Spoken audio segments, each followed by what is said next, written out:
Grand final, here we are, China versus Korea, the rematch. C8 versus Tsunami, it's a best of 7 series.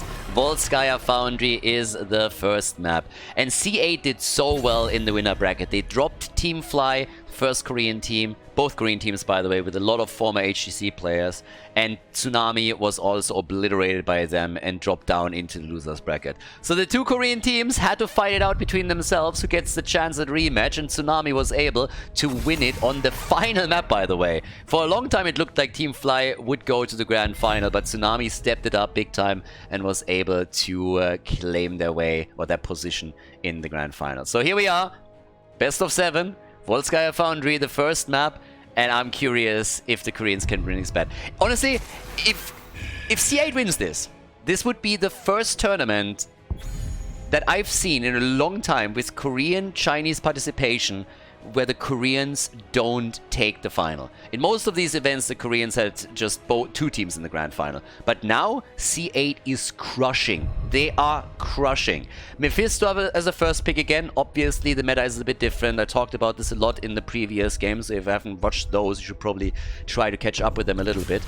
And again, guys, if you're just tuning in here, and if you watch this on YouTube, for example, make sure that you hammer that like button and give that video a little bit more attention. We need to feed that algorithm to make sure that YouTube recommends it a bit further, because this tournament was a blast. It was kind of cool to see different maps a bit, different meta also. Mephisto was such a high priority and a couple of other heroes that get played a lot. We have Nazebo obviously played now after the patch here as well. But yeah, it was nasty. So hit that like button if you watched it on YouTube. And we'll see if we can get a little bit more attention to these Korean and Chinese Heroes of the Storm games. It's rare enough that we get a glimpse into the Asian meta, but here it is. Lucio Nubarak. So with a noob, you always want to be the team that drives the engage. You want to jump in, you want to go for the stun, you want to follow up after this. If you can speed that up with Lucio, then even better. And of course, once that you move in, if you decide to go for Sound Barrier, you can just give the entire team a time frame under which they can do serious damage. Greymane gets banned here in Volskaya. I'm a bit shocked that we didn't see a ban on Blaze yet, or a pick. And I would assume that given the opportunity, we'll see that for the red team. I am pretty certain that either Urel or Blaze are gonna be picked now. But again, time will tell. For now, we have also a ban on Zeratul. One of the advantages that, of course, C8 had was they could watch the previous match. So they could just sit tight and watch it. And what they saw was that Gonda picked Zeratul multiple times and did work. I mean, that bad boy did work. Hence the Zeratul ban. And here's Chen. Alright, we get the Chen pick and Tracer. It's getting wild. Last time they banned Chen. So we had on Team Fly a lot of players that played Chen over and over again. And for the Europeans, it was like super weird. They looked at this and was like, wait, what the hell is happening? Panda gets banned? What's going on here? But it was Team Tsunami that banned Chen. And now they're looking at it and like, you know what? We're going to go full Chen. Let's see how Mephisto is going to deal with that. Chen for the top keg plays. No Blaze on Volskaya Foundry at this point. But the Panda's going to try drinking. Here's the Urel pick on the other hand. Mei and Urel get played. Sylvanas and Mephisto 4 damage on our first map. And I cannot wait to see the Tracer action. This is going to be pretty epic. We haven't seen a lot of Tracer here in this tournament. But here she is. Last pick for Gonda. They need more damage. What are they going to log in? We needed a bit more on their end, or it's going to be tough to take that front line down in particular. And it's Tassada again. Alright, they go for the Protoss. Game number 1, everybody. The grand final has started. Who takes it? Can Korea redeem themselves here, or is China going to rule the grand final as well? Is C8 going to be dominate once again? We're going to find out. First map in the best of 7, Volskaya Foundry. C8 against Tsunami, game number 1 in the best of 7. On the left side, we have Mei and Urel at the front. Sylvanas and Mephisto, they're going to be here for the damage. And Mephisto has been played a ton, so I really think that the idea is to jump in and take him down whenever they get a shot, and that's what Shen and Nubarak are going to be for. So both of them are going to try and make their approach here. Tsunami, the Korean team, they are going for the big dive and provide some space for Tracer to dish out the damage, Tacita to follow up on it, and Lucio to keep everyone alive. Now, keep in mind, these guys already played against each other in the winner bracket. It was a 3-1 victory in a best-of-5 series for the Chinese team. And of course, they want to repeat that. They might have a chance now, but Tsunami woke up. In the series that they played against their Korean brothers in the lower bracket, they started off a little bit slow, but then they started to wake up very quickly and spice things up significantly. Is it enough, though, to take the Chinese team down? That's the question. The Panda, Fat Illidan, already jumping in, feet first. Just jumping around here. And even a Nubarak trying to go for the engage. But I gotta say, we have some really nice plays already from Mephisto, who dodges out on every single approach towards him and instead dishes out the damage early on. We talked about builds a lot with Mephisto, and of course the Skull Missile build is the dominant build currently for Mephisto in this meta on the Chinese and Korean server. But as you can tell, we have, in this case, still the focus into the Lightning Nova. On Volskaya Foundry, oftentimes we have C8 switching it up slightly, so they adjust the build that they are using here to reflect the map and the strengths of it. With level 1, we also get, as usual, the parting gift. We have the focus straight into the Psystorm on Tsunami's side. That's also nothing too crazy. We've seen that in previous games time and time again. Both teams now making plays for the turrets as they're locking in the camps. You want to take them as early as you can, so that during the first objective, spawning in the mid lane, you have the chance to grab yourself a second turret. But after the first camp is taken, it's just a question of which team wants to make a move for those healing beacons, or that one healing beacon on the map. Or if they just both decide that it's not worth the trouble to go into a potential 5v5 team fight and just fall back instead. Down at the bottom of the map, talking about falling back, seems like this is the first one to fall in general. Ural is down. The Space Goat eliminated. And that is an easy first blood for Tsunami. Well done. Also, Withering Flame now on level 4. Another adjustment made by Chen here. You can already tell that they're definitely respecting Mephisto and they're trying to counteract him here. The level 4 talents, we have again the Electric Fence as usual. Bit of a play being made still for this particular camp, for a reason mentioned earlier. Ural is coming back. Stukov on the point, everybody on the point, and here come those Psystorms, and they do work, but Hyde dies, and so does the Panda, and Stukov survives. How did Stukov survive? Kyoja, he's at 50 HP and makes it out. Tracer is also dead. The Koreans, once more they struggle against the Chinese team. Check that fight out again. Oh my god. Tacita was carpeting the entire point with as much damage as he could. The others were jumping in too. Stukov nearly died, but it was the Koreans that fell. 4 kills for the Chinese team in that encounter. And what a setback at the beginning of game number 1. Team Tsunami already in trouble. Level 7 available for C8. They're far ahead. The dive, the Korean aggression as they're trying to get a quick kill. Even without level 7, they're diving in. Getting a little bit desperate here, maybe even. And it's just bonkers. That fight was absolutely crazy. It's insane to me that nobody died on the blue team. Especially Stukov. He was so low as he was moving onto the point and literally stood up at the front. But Team Tsunami just couldn't get the kills. And at the same time, it always felt that just when it looked like one of the Korean players is able to barely make it out, that last auto attack animation would fly through the air and hit him hard. There's level 7 now. They got the Psionic Echo. That's of course a strong one now to have too. But they have to contest with that first Protector that is just now taken by C8. Traditional rotation, kill the middle wall and move towards the top to drop the fountain. Are they going to stick with it, or are they going to use Sylvanas to try and pressure for fort? No, they're rotating. They take the fort down, or sorry, the wall down as expected, and now they move topside in an attempt to, well, I guess take the fort because someone was busy. Urel already dropped the fountain, and that is bad news for Team Tsunami. That Tsunami is pretty tame if you ask me, because now the next objective is going to be real tricky for the red team, considering that they don't have a fountain to fall back to and go for the sustain. And if this continues, they might lose the fort. Don't forget that in half a level, heroic abilities will be ready for C8, and that is going to translate directly into additional aggression from the Chinese team. There is no way they're getting level 10 and they're just like, we're going to attack another day. That's not happening, no. They're going to push this for either one of those forts or for additional kills. Talking about that, they already go for Nubarak, but he's able to move out. Ice Wall for Mei. We get Consume Souls and slaps from Stukov. The camp at least gets locked in, so that's good news for Tsunami. They were able to get themselves another item, but they really have to fall back here. They cannot fight this out against level 10 abilities. There's all... Nubarak, what? He's going for the Sudoku move, and it's successful. 1 down, 2 down.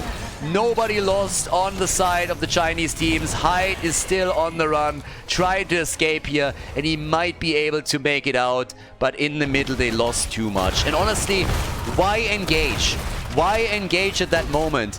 I mean, check this one out. They move into the middle after they're starting to chase. The ice wall, yes, it catches, but then Nubarak moves in, commits Sudoku right in front of everybody, dives in and just sits down and solves the math puzzle. Honorable Subaru by our Nubarak player. 6 kills to 1.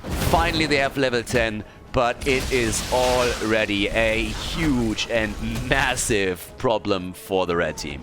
That first game is not going well. They got level 10, maybe with level 10 abilities they can turn things around, but they got to step it up big time if they want to have an opportunity to decide this first game in their favor. They lost the fort in the middle already as is, and of course towards the top, yeah, this objective is going to be so tricky.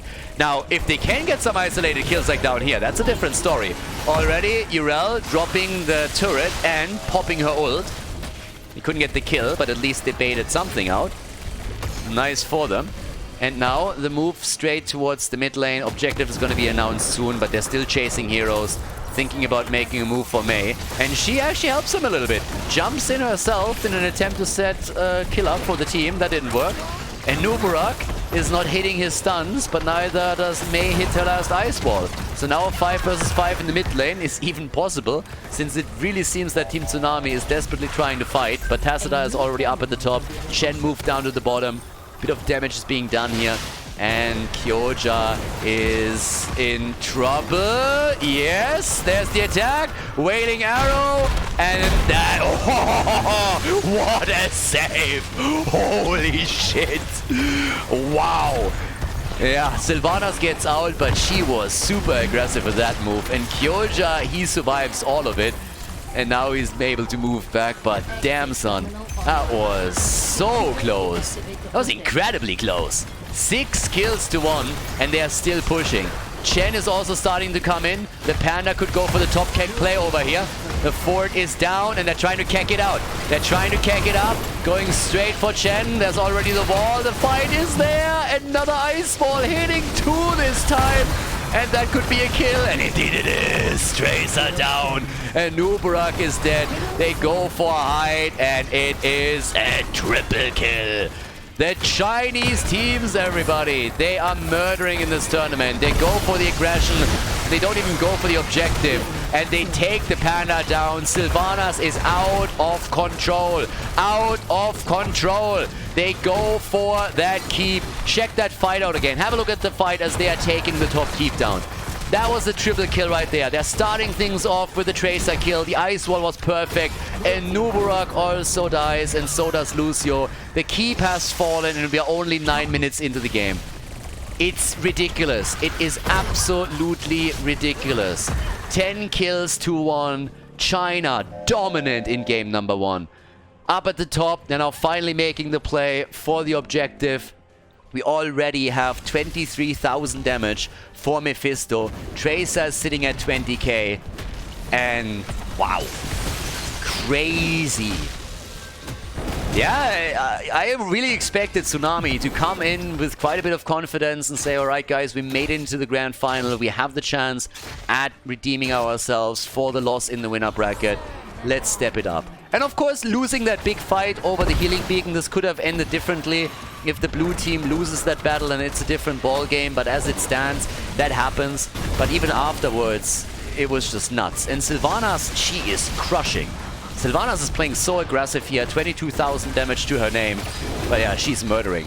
I like what we're seeing down here, so they're at least trying to go for the fort. But look at the gap in experience. I mean, that's a 2-level lead. They have level 16 talents. It's bonkers. Level 16 talents are in. The Panda gets taken. And look at Sylvanas again.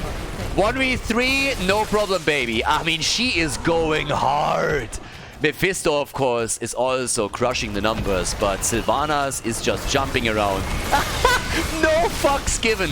Jumps in, goes for the attack, and they jump in to take Nubarak down. The Koreans are absolutely overwhelmed here. Sylvanas is hopping from one side of the map to another. Doesn't even die. Gets easily saved here. Hero is on the run. He's trying to escape. This is just... I'm at a loss for words at this point. I'm really at a loss for words. Sylvanas is like a bunny hopped up on speed. She is all over the place right now. She's running on Duracell batteries or something. I mean, she just keeps going. One wave after another, one keep down, the second one is about to drop. The Chinese team opens this up with a beatdown. They're using Team Tsunami as a punching bag. At this point, honestly, the Koreans are just looking like quick match dummies that are getting farmed. This is just... Oh, finally! Finally they're able to isolate her. Good interrupt on the wave. That's Sylvanas down. It's now or never, baby. It's now or never. Sylvanas is finally down. The bane of their existence is dead. Can they make a play? I assume that the answer is no, but maybe they can stop someone. Hello? Yeah, that Mei looks juicy. So does the goat. They go for Stukov. He doesn't have the mobility, but the Panda is attacked. There's Stukov trying to drop him, but the rest of the team is there. Now it's time for Tracer to shine. The Panda is dead. And it doesn't look good for the Korean comeback. What a first map. Panda is down. Sylvanas still dead. It's a 4 versus 4. Nubarak is on the run. Mei with a trade. And Durell is hoppity-hop, moving from one target to another and hitting them with a mace. And here comes the ult from our boy Mephisto. So much hatred. Yes, they're going for kills. They're chasing them down. Tracer, again with an attempted move. The Koreans, they tried the aggressive play. It didn't work out, but now they get the kill against Mei. The stagger death catapults on the core of the Koreans. Team Tsunami, they need to retreat with at least someone. It's Chen's job. And once again a kill. And guess what? Sylvanas is back. The end of their hope and dreams. Sylvanas is back. Hide. He's on the run. He gets caught. And the rest of the team is also trying to escape so they can maybe even defend the core, but it's not looking good. 18 kills to 3. 18! 18 kills to 3! They make this look like a quick match. It's ridiculous. It's absolutely ridiculous. The Chinese team came in and they just took a huge run-up and kicked Team Tsunami in the nuts. That's what happened. That's exactly what happened. They're shitting all over them. The Korean players are going to need a shower after this one because this is just bonkers. 1-0, the grand final. First map, easy win for C8. Before we head into game number 2, make sure that you subscribe to the channel if you haven't done it yet so you don't miss out on any future content here on Khaldor TV. I honestly don't know what to tell you guys. Battlefield of Eternity is the second map, and we had a bit of a break between the two games. Rumor has it that Tsunami needed to apply some aloe vera on all of those burns that they received at the hands of C8 in the last game. And apparently they are playing this game standing because they got spanked so hard that they can't sit down right now. Now, jokes aside, like, what the hell happened on the first map? Of course, that first fight sets you back. You're taking a battle, it's a bit of a gamble, it's a bit of a risk, and if you trade evenly with your opponent, you're on a good spot. They got murdered, they lost for heroes, but even at that point, you can still slowly start to make a comeback or fight for it. But Team Tsunami just got crushed. When exactly did the Chinese teams get that good? Back in 2017, when we had tournaments in Korea with Edward Gaming, with E-Star. Yes, back then that was the case. But ever since then, China just dropped off. And, I mean, there's so many Chinese teams that played in this tournament, and all of them fell to the Koreans. But C8 is playing on a completely different level. It's ridiculous. It's like they just moved over and somehow disabled the keyboards of the Korean team. They just... No clue. Crazy. Crazy. I need Team Tsunami to dig deep right now. They need to dig deep here. I want them to show us that they have what it takes to win one. Battlefield of Eternity, that's the map. We have a ban on Vala. She's been dominant here. Dominant also on a lot of other maps, but here more so than on any other because of the arrow build and the value that you get against the Immortal. Lucio this time for C8. Just watch C8 with the ultimate insult and just drafting the exact opposite combo. And who got banned first? Sylvanas. Exactly. Of course Sylvanas got banned. Did you watch the last game? That was an insta-ban. The Koreans, they looked at that and they were like, fuck that shit. Get her out. So yeah, Sylvanas gets banned. Malfurion is the first pick. We got a Greymane in the house as well. Hail to the king, baby. Oh yeah, King Greymane is in the house. Chunkin' baby. Together with Lucio. Garrosh is in. There's Jimmy. Alright. Hero had some fantastic games with Jimmy. And over here with potential Exterminator. It's actually, he didn't, in one of the games that he played on Battlefield of Eternity with Jimmy, he didn't even pick it Exterminator. They just went for teamfight. So they could do that too. We got Garrosh, we got Malfurion. It's a good start. It's good heroes for them. But I can't be the only one that looks at this draft and is just afraid and thinks like, oh my god, no matter what they get, this could be horrible. Blaze gets banned. I'm so impressed by C8. It's crazy. I'm really, really impressed by this team. The way that they just plowed through the winner's bracket was already impressive enough. And then you go into the grand final, and you know, with all these years of HGC, all these years of Korean dominance, all these years of even StarCraft 2, you have in the back of your head, there's always this like, but the Koreans are gonna win at the end. And yeah, you kind of feel that, you know, that's a completely different. And then C8 comes out and just slaps them. Big time. I mean, that was such a beating.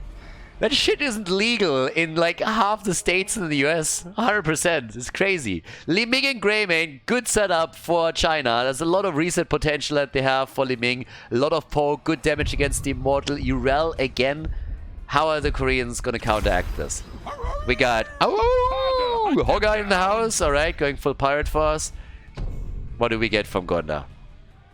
It's Genji. It's Genji. They're unleashing Overwatch on them. Boy, boy, boy. What a first map. Rarely have I seen such a spanking in the first round of a grand final. Crazy. Alright, alright. Game number 2. Battlefield of Eternity is the map. Tsunami needs to bring this back here. Don't need to win the map necessarily, but you need to show us that you can play on eye level with your opponent's team. The blue team with the final pick, and it is Mei once again. Mei Urel, as they did in the last game, the same front line, this time with Greymane and Li Ming. Let's go. Game number 2 in the best of 7 series. The grand final of the tournament here, China against Korea. Prepare yourselves for battle. Game number 2. Let's go. On the left side, Mei and Urel again at the front line. We have Lucio as a support, and this time the damage comes from Li Ming and Greymane. So that's a very powerful combo if you not only go up against the Immortal, but also in any kind of team fight, because the resets can be insanely powerful. Now, on the right side of the map, we got Team Tsunami, the red team currently playing with a front line consisting of Garrosh and Hogga. He's going to take the side lane. We have Jimmy for damage, played by Hero once again, and of course Gonda on Genji. And, well, off we go. Level 1, this time, as is traditionally the pick, Exterminator as the level 1 talent for him. Alright, Tsunami, you gotta prove something here. You gotta prove something.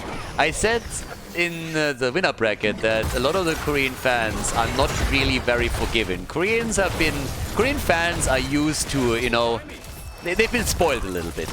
If you think about all of the esport titles that you follow, name me one esports title that is big where the Koreans suck. Doesn't really exist. So normally Korean fans are pretty spoiled. Korean teams are insanely strong, their players are very dedicated to all of this, and they're very proud of this too. So if you have a team that does not really perform against a different country in one of these competitions, Korean fans can be ruthless. And I can guarantee you that there are some nasty comments already being spammed through Korean forums after what happened in game number 1. So yeah, let's bring it back here. Already the brawl at the bot lane, I like it. Slow control from Mei. She's attempting to help the team up, of course. And yeah, 0 kills so far. 1 minute in, nobody died. Alright, so that's already good. Now, we have at the bottom of the map the camp up, of course. By now, everybody is aiming to get a slight advantage. There's multiple ways how you can play this. You can either fight it out until one team gets a kill and then they get the camp, or you can rotate the hero top side, take the top camp, and the other team claims the one at the bottom. So those are more or less the options that you have. But yeah, Garrosh is looking for any flip that he can get, trying to pull them in. Mei and Durell as a frontline duo have, of course, done an enormous amount of pressure in the first map, and they're trying to rely on the same one again. 10 stacks for Garrosh. I mean, he's stacking this quickly. And they're getting some extra damage off against Mei and force her to use the trade. Jimmy is, of course, also getting the hits out. And they are pressuring Li Ming, but now he might be a bit too far out. And that is an opportunity you cannot give C8. They are gonna murder you. And that's exactly what Greymane does. He comes in swinging and takes down Jimmy. And that's the first kill of the game. First blood once again for C8. The Dragon Claw is in as well as the level 4 talent. And of course down here the camp is taken. Yeah, they're moving over now that the objective is announced to their own Shaman camp. I guess the Chinese team is going to try to do the exact same thing. They're a little bit late to the party, but it's not too bad of a deal. On level 4 we have Triumvirate as the weapons choice. We also have right now Indomitable taken. And as you can see on the left side, this camp comes in a couple of seconds later, but still plenty of time to rotate into the middle and deal with the Immortal that is now getting attacked. Slight advantage maybe for Team Tsunami. Jimmy obviously the one who needs to dish out all of the damage, considering that he's the one with the Exterminator. And he is chunking. He's chunking that hit point pool hard, exactly as you would expect. So they are taking a pretty big lead on the halftime show. But this is the cool thing about Jimmy. That's what makes him even better than Vala in the early game, because he gets that advantage with his level 1 talent right from the get-go. Yeah, Hoga is poking it out. Jimmy with the auto attacks. Both are trying to take it on the left side. We have the battle happening as well. Over here, though, the attack against Jimmy, and he's nearly dead. Can Lucio drop him? And the answer is no, at least not now. But Greymane is dying. Greymane is dead. Genji took him out, and he still survives. Lucio wants him, but there's the penetrating round. This time you asked for too much. They got too greedy, and they get punished. The Koreans with a kill, with a double kill, and they get the objective. At some point, Jimmy was just looking at Lucio and was like, you gotta be kidding me, bro. Yeah, you murdered us on the last map, but now you're getting a bit too sassy over here. So that's the penetrating round straight between the eyes and the end of Lucio. Now at the bot lane, that's the opportunity for Tsunami to take the lead in structures. We got them on level 7 with the Augmented Guard. We have the Oppressor in, the Garbage Fire. And if anything was a dumpster fire so far, then it was map number 1 for the Koreans. But they're trying to extinguish the dumpster fire very quickly. Genji already moving in to try and take down Li Ming. And she dropped low. But they moved her out of harm's way just in time. Now she has a level 7. Calamity is in the house. But the fort falls. And the Korean team, with already a much better performance than in game number 1. They took one of the forts down. Nicely done. And of course, from here on out, the level 10 abilities are going to dictate the pace of the game once they are hit, which should be around the next objective, just after it spawns. But okay, this is a little bit of what we wanted to see here. Now, it's not that they got a crazy amount of kills or anything else, but taking the first fort down is big. And Team Tsunami, yeah, they're playing a bit more disciplined, at least in the first 5 minutes of this game. Alright, so we might have a match on our hand. Let's see how C8 is going to react to this. They have Mei at the bot lane now. She's holding the solo lane. And that means that up here at the top, they don't play with the tank. They only got Urel here. But Mei is now rotating over. Hop is in, and they're trying to go for the flip maybe even, but they're not diving too deep. Indomitable, alright. Are they gonna make the play? Lucio in trouble! Genji with the swift strike, and Lucio gets deleted. He got killed so hard, he might not even come back. 3 kills to 1. But still always that threat level from C8. They're always looking for another opportunity at a kill.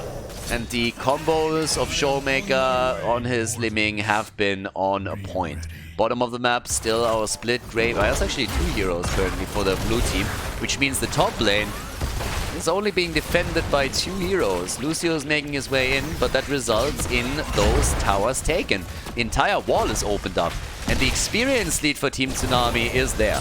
They got the experience lead. Mei also in trouble, sliding out in the last moment. They are struggling a bit here. After game number 1, it's not quite what I expected to see from them, but it seems like the Koreans have really turned up the heat a bit. Now the objective is up, and look at this, Jimmy. Getting the damage out and nearly dropping that within, what, 5-6 seconds to 50%. Yeah, that bad boy just crushed the Immortal, and now the level 10 abilities are here. So Tsunami should walk away with a big shield on this one. Easily. Garrosh is on the left. Of course, the blue team tries to mitigate the damage a little bit and stop the bleeding. But that's a big shield on the Immortal one way or another. A little bit smaller than I expected, I gotta admit, because we had only 2 heroes do damage to the Immortal. Everybody else was still trying to go for the camp.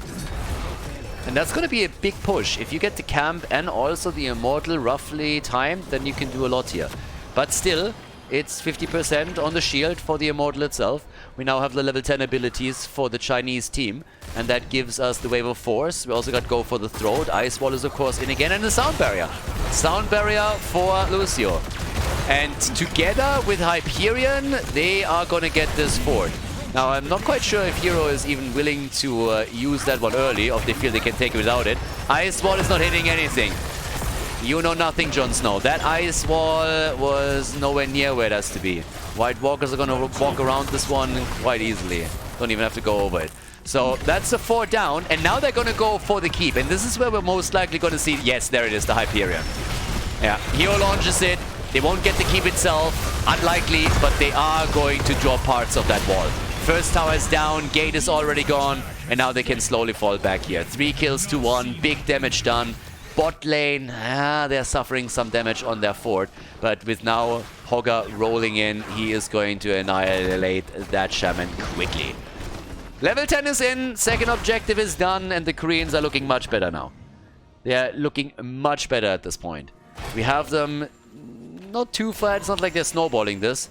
But they've taken 2 forts down. That gives them a very good position on the map. They've taken control. It's much harder now for the blue team to fall back to safety.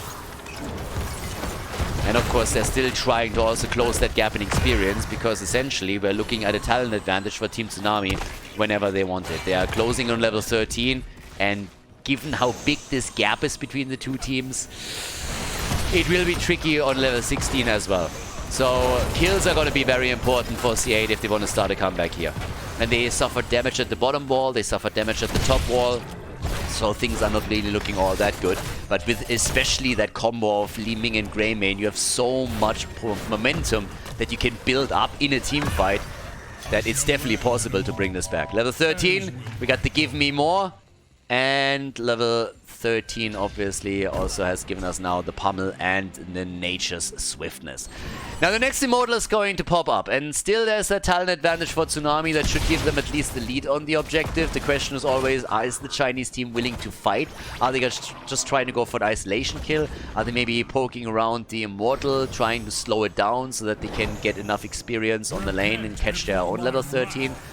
Well, time will tell. For now, they are a bit on the defensive. They are trying to zone out Jimmy in particular.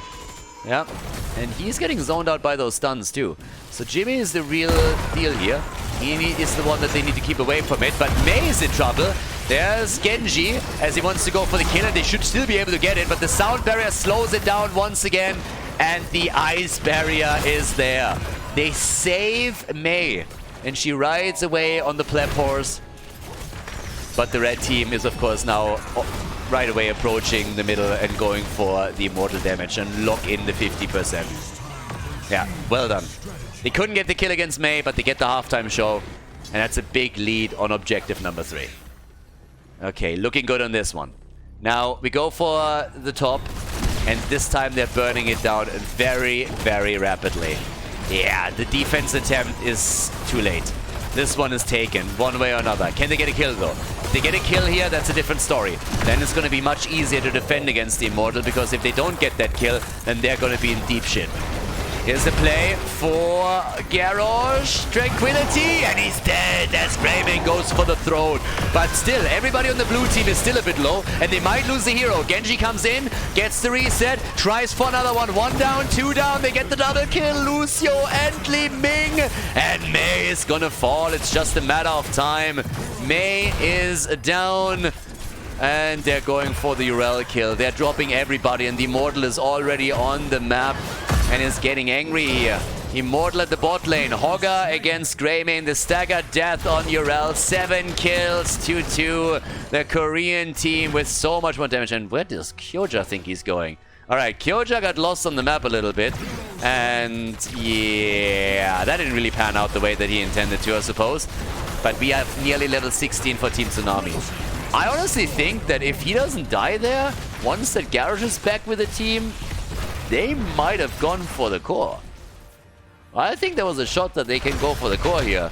But Kyoja got a little bit lost there. Yeah, he spun so hard that he didn't even realize which direction he was going. And yeah, that was the end of that. So now they still have the level 16 talents, of course. Nothing has changed on that account. With that, we got the Reflect.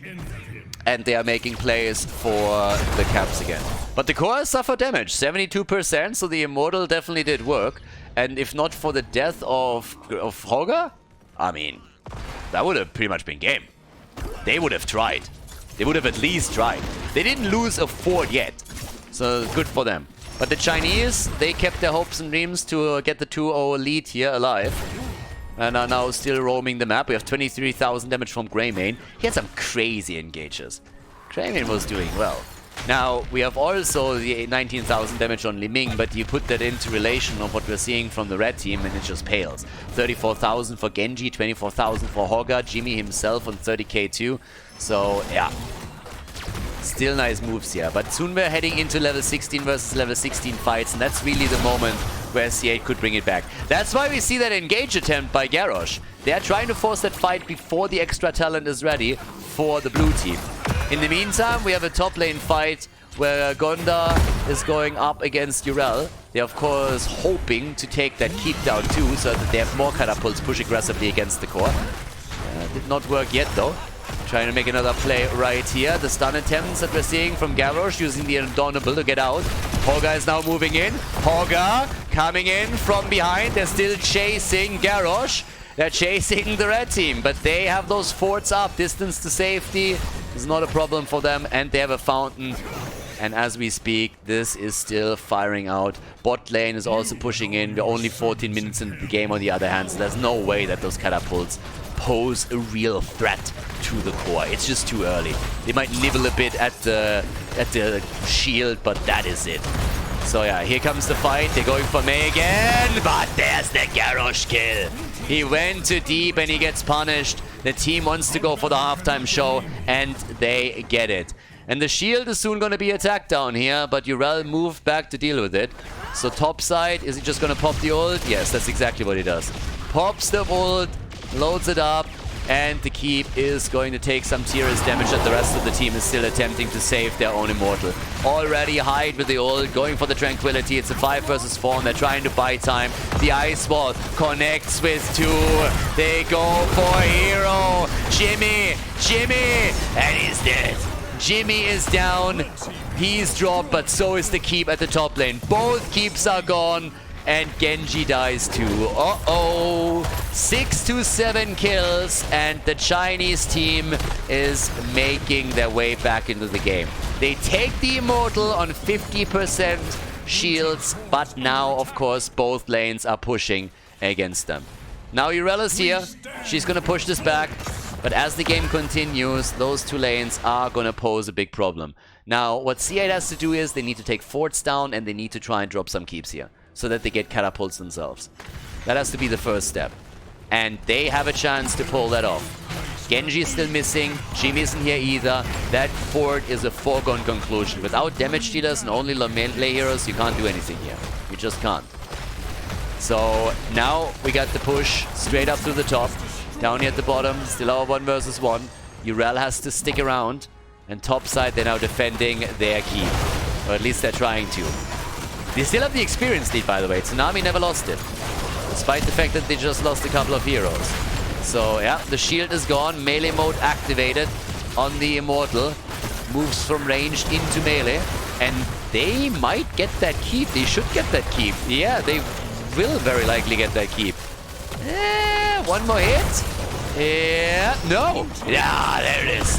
But what about the kills? Can they get some kills? Core is wide open. Core is wide open on the blue team side. The kill against Mei could set them up. Can they chase this a little bit further? Do they have an opportunity to move in and get another kill?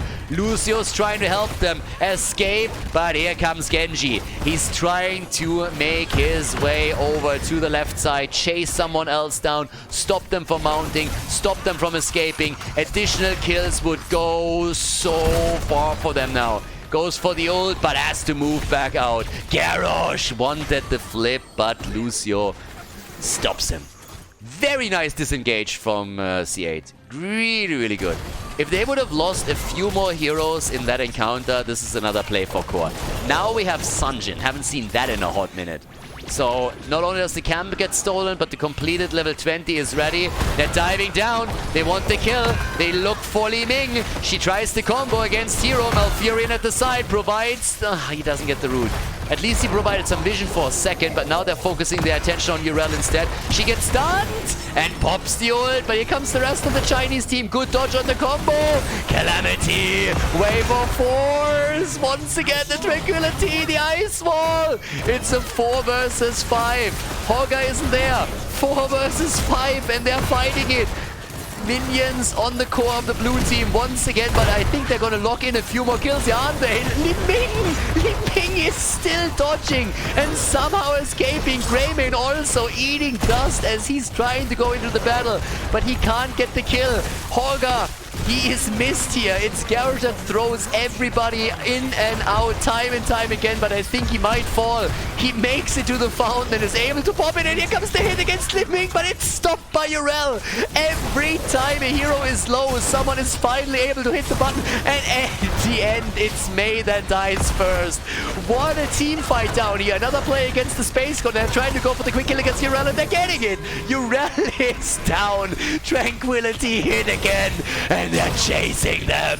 Greymane with a kill. He's going for another one. Lucio dropped, and there it is. The 5-man team wipe. They get the entire team. What a fight. Unbelievable. 13 kills against 7. The play for the core. C8 loses on Battlefield of Eternity as Tsunami locks in the victory on the second map and takes the first point onto the board. Oh my god, what a fight!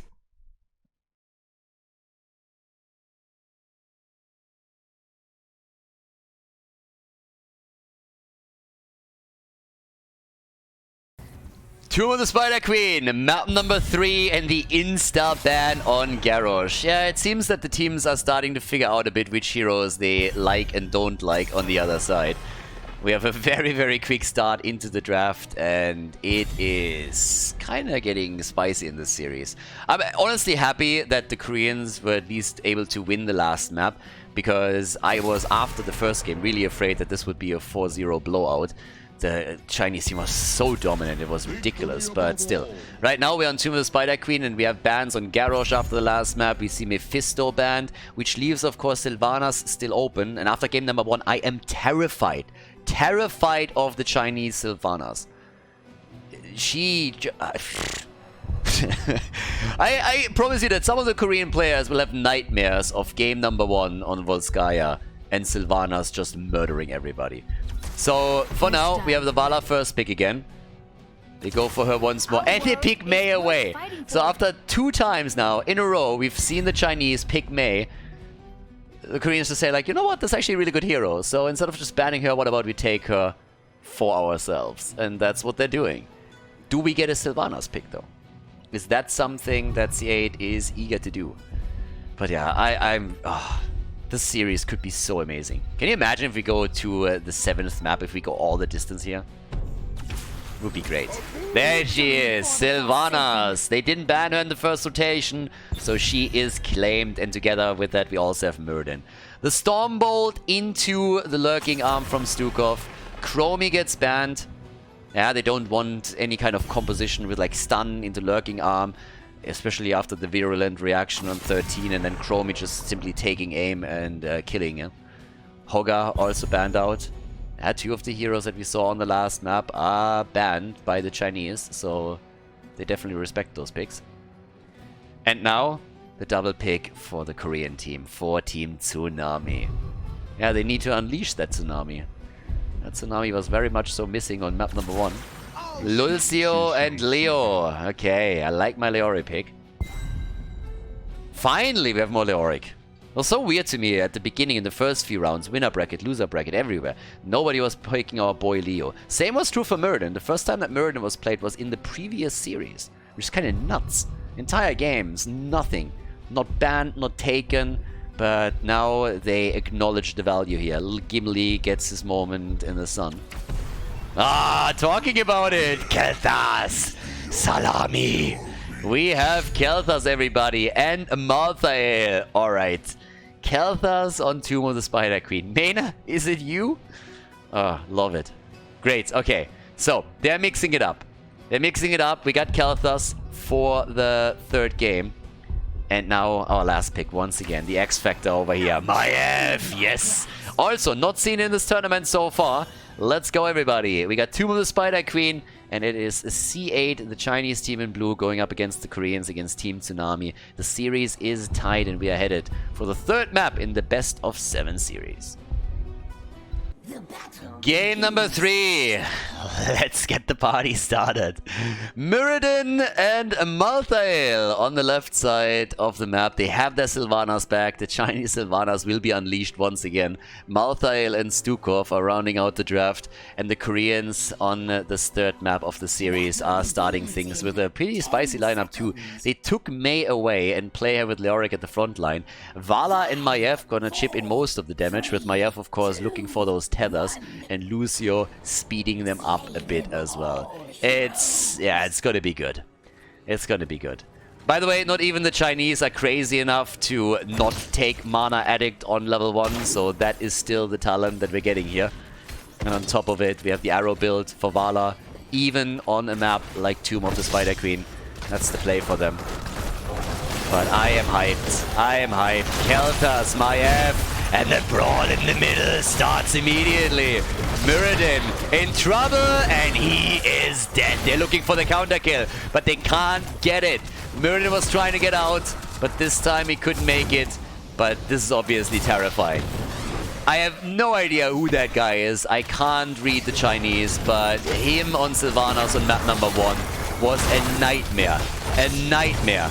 And well, there's Stukov talking about nightmares. It seems like the Chinese are starting to suffer a bit in the early game. The momentum that the Korean team picked up in game number 2 carries over onto the 3rd map, and they start things off with a double pick. Nicely done. They get the double kill down at the bottom of the map. Malthael is doing very well against Leo, and Sylvanas is moving in to try and take the camp here. Okay, good start for the Korean team, but can they carry the distance? Yeah, we have 2-0 for them. They go for the camp a little bit earlier. Gems are of course being collected, and teams are soon gonna look to turn them in. Down at the bot lane, I'm pretty sure that they already expected Siege Chance to be attacked, but there's nothing that Leo can do about it. So he's ghosting out. Muradin, Stormbolt, is that the kill? Kyoja low, and there it is. Kyoja down, counter kill. Oh, they can't get it. Wow. Malthael is still alive. They try to turn it on Sylvanas. She jumps out again. Gonda himself is also in trouble, but Maiev survives to And Myrddin jumps out. But boy, that was clutch. They get the kill, but Leo is of course already back. This is so early in the game that death timers are a joke to begin with. And Leo gets the reduction on them on top of it. So yeah, no way to play around that. There it is, the swing and drain as Kyoja is able to slow Myrddin down. 19 gems have been delivered. Top side, the attack against Khaldor, who went for the energy royal on level 4. And another camp is being claimed on the left side. Yeah, they're making the play for it. Woo! Alright, alright. Alrighty, Gonda, the little snowflake that he rides here. We got the repeating arrow. Continue the build a little bit. Hero talking about arrows, just missed one. Pretty much point blank at this moment. And they have to still deal with the camp. So, okay. They start to come in with another potential kill against Mei this time. Unicorn gets attacked, but the damage against the backline as Vala was sneaking to the front a bit. A lot of living bombs that are being spread here. Trying to dodge out on them. And with Sylvanas, they control this wall. They drop the first tower. They break through the gate. That push with the Bruiser camp is already yielding dividends for them. That is a very successful one. Kyoja came in, was trying to slow them down a bit. And he gets the swing against Stukov. But still will have to move out here. Malthael is already trying to force him back. And the rest of the team is fighting in the middle for control. 2 kills against 1 in the game. 35 gems delivered by the Koreans. They're pretty diligent about these small turn-ins. And I like it. We've seen so many games now where players were killed in the mid and late game, lost 20 to 30 gems, and therefore the ticket back into the game. But not so much in this one, at least not for now. Team Tsunami is turning in whenever they can. Hyde is controlling another 8 that he also could deliver. Double push at the bot lane. Yeah, Sylvanas, she's doing the same thing again. She's teaming up with Malthael here in an attempt to take the next wall down. And the rotation is there eventually, but it's a bit too late to really do anything. Yeah, the arrows connect, and that puts Hero over to 11 stacks on his level 1. Talking about stacks, Khaldor on 14. You're going to complete that as quickly as you can. Getting that shield is going to help you so much with survivability.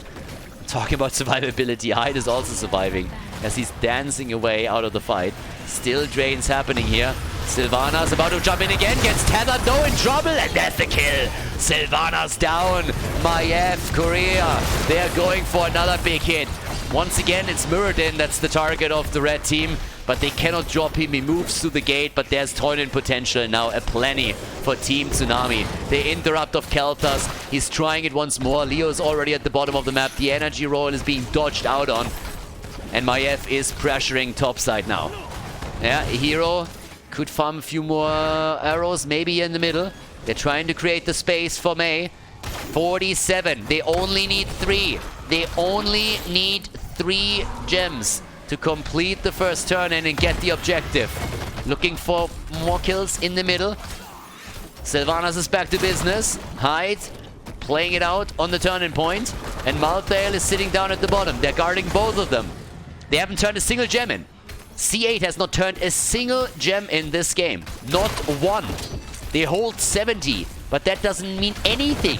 That means nothing if you can't turn them in. If you lose those gems, if you let some of your heroes die, you might be in trouble. And the first thing that happens is that the red team locks in the first objective of the game and gets the web weavers.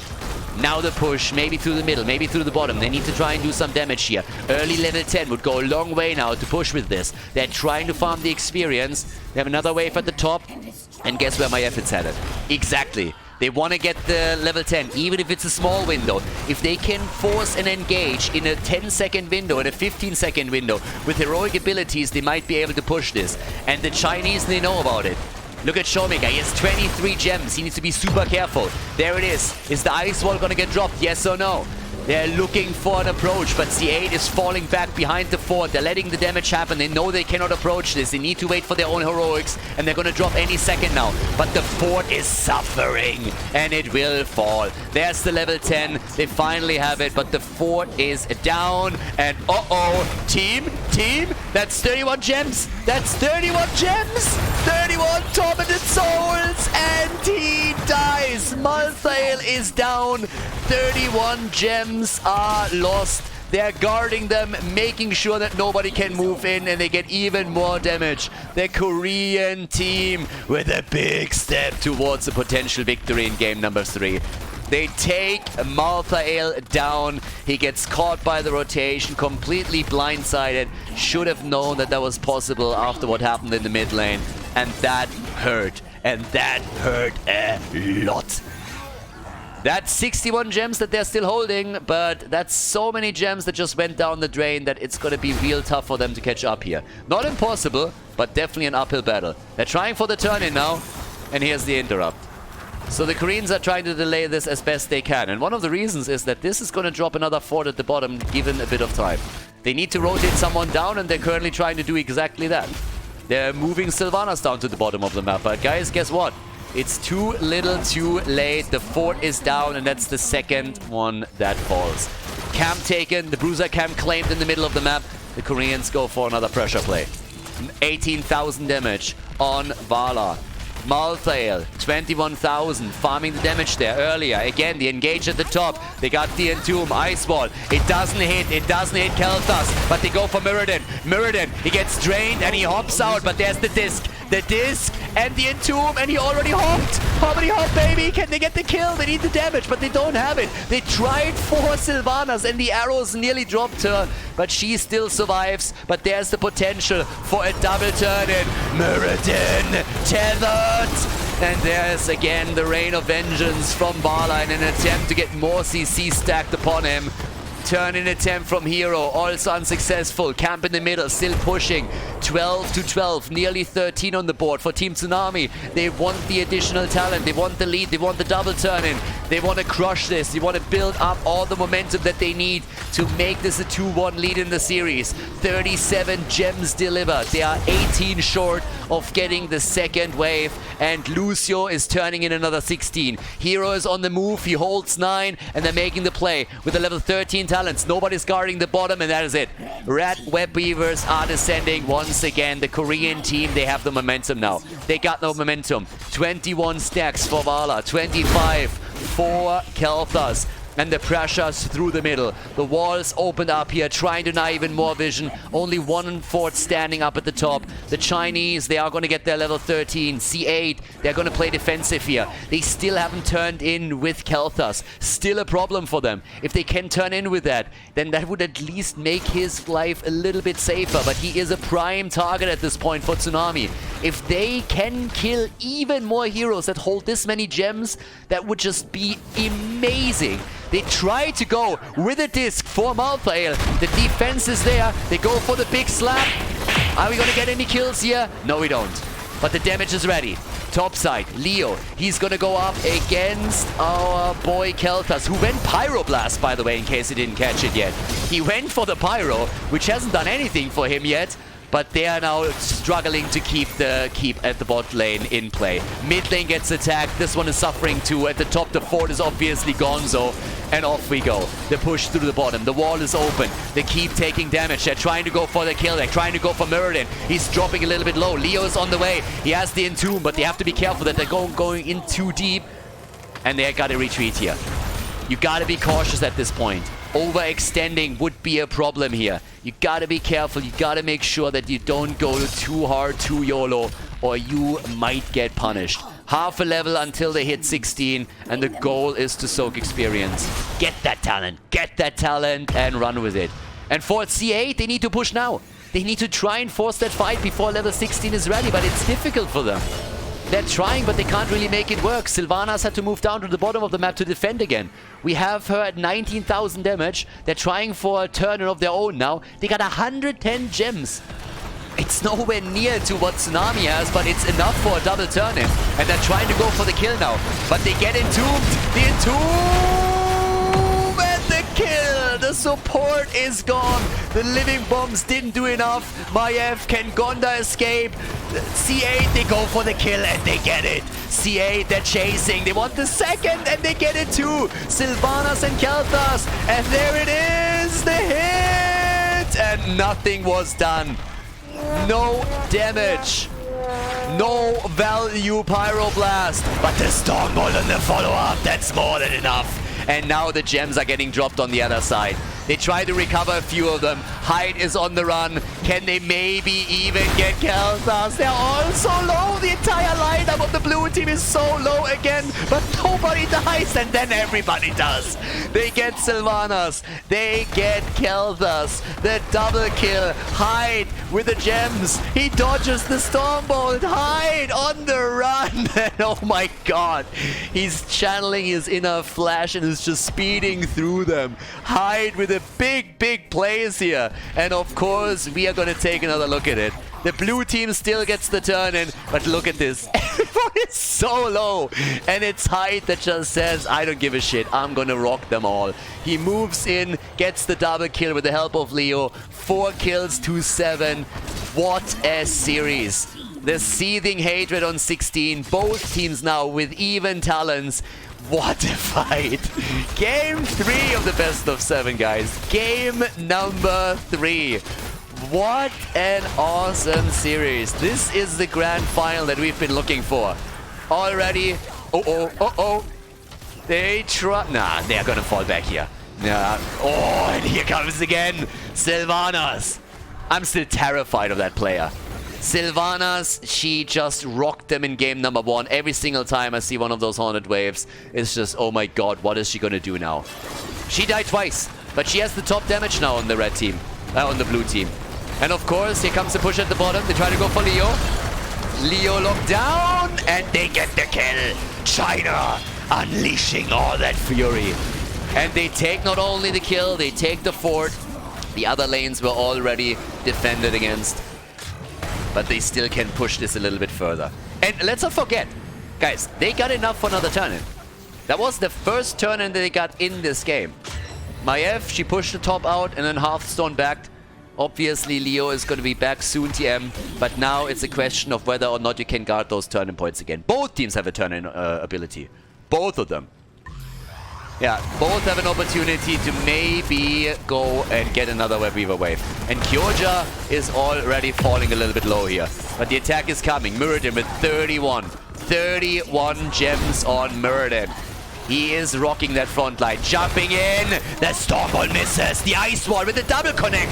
Double connect on the Ice Wall. There's the Entomb. But it's not enough. It's not enough. And that is not going to do anything either. Hero is still alive. That Pyroblast. Another sad note of what is the life of Khaldor. He's trying to come in, but he can't do anything. Shalanor. Salami. But no kills today. Hyde with 40 gems. It's a battle between Hyde and Muradin at this point. Who can get to 100 gems faster? Who gets the secret mount today? 48,000 damage for Vala. Can she get the kill? The slaps of Stuko. Big slaps right here. Stuko pushes them out once again. Can they get their kill? Can they get their kill? They're trying for it. But there it is. They get it. The kill is in!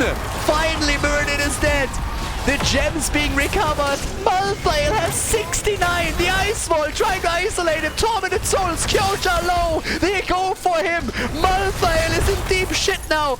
And he is dying! He's dead! He's dead! The gems on the ground! Sylvanas is dead too! The Koreans! Leo survives with less than 100 HP! The fuck is happening? 20 is on the board! 10 kills to 5! Has Korea just done it? They got the level 20s! Malthael, look at it! They dropped him. Now they go for the keep and they get it too. All the gems are gone. They still hold 43, but they lost more than 60 in the last encounter. 10 kills to 5. Korea with all the pressure now. The boss is up on the map. It's a 5 versus 2, and they have the potential turn-in. They can go for the double. They go for the boss. They have the turn-in potentially. And C8 might just fall behind. There's the turn-in. Hyde did it. Hyde turned in, and they go for the boss. They are trying to go and break through that top keep and crush that core. 16 minutes in, and the Koreans, they're smelling blood in the water now. They have an opportunity here, and they know it. They got murdered in game number 1. They got their asses kicked. They didn't stand a chance. It was absolutely brutal. C8 murdered them, and then they brought it back on Battlefield of Eternity. Now they go to the top lane. The keep doesn't stand a chance. Tsunami will go through that keep like hot butter through cheese. It has no chance of survival. It's a question of whether or not the core falls, or if C8 can maybe, just maybe, save this game for now and fight back. But the mid lane gets pressured. There's no keep at the bottom of the map. Sylvanas is already low, and this is not looking good. This is looking like disaster for the blue team. The ice wall is there, and it catches Muradin.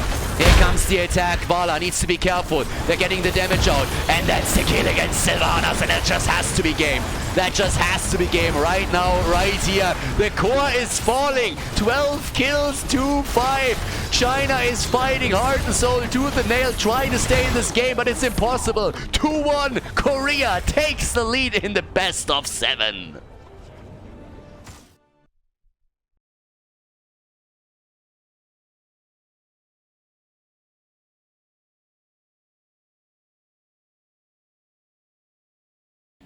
Towers of Doom, map number 4, and boy, we are apparently in for a treat here. I was worried after map number 1 for nothing, because the second map was awesome, the third map was better, and now we're heading into game number 4, and I'm pretty sure that C8 is looking at this and like, wait a second, we're not gonna lose this now. We kicked 2 of the Korean teams into the losers bracket, we're not gonna lose to one of them now in the grand final. We're gonna bring this home. We are gonna bring this home to China and lock that victory in the tournament in.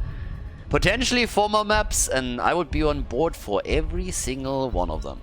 And Towers of Doom is a fantastic 4th map. I mean, I can't wait to see what they're gonna go for here.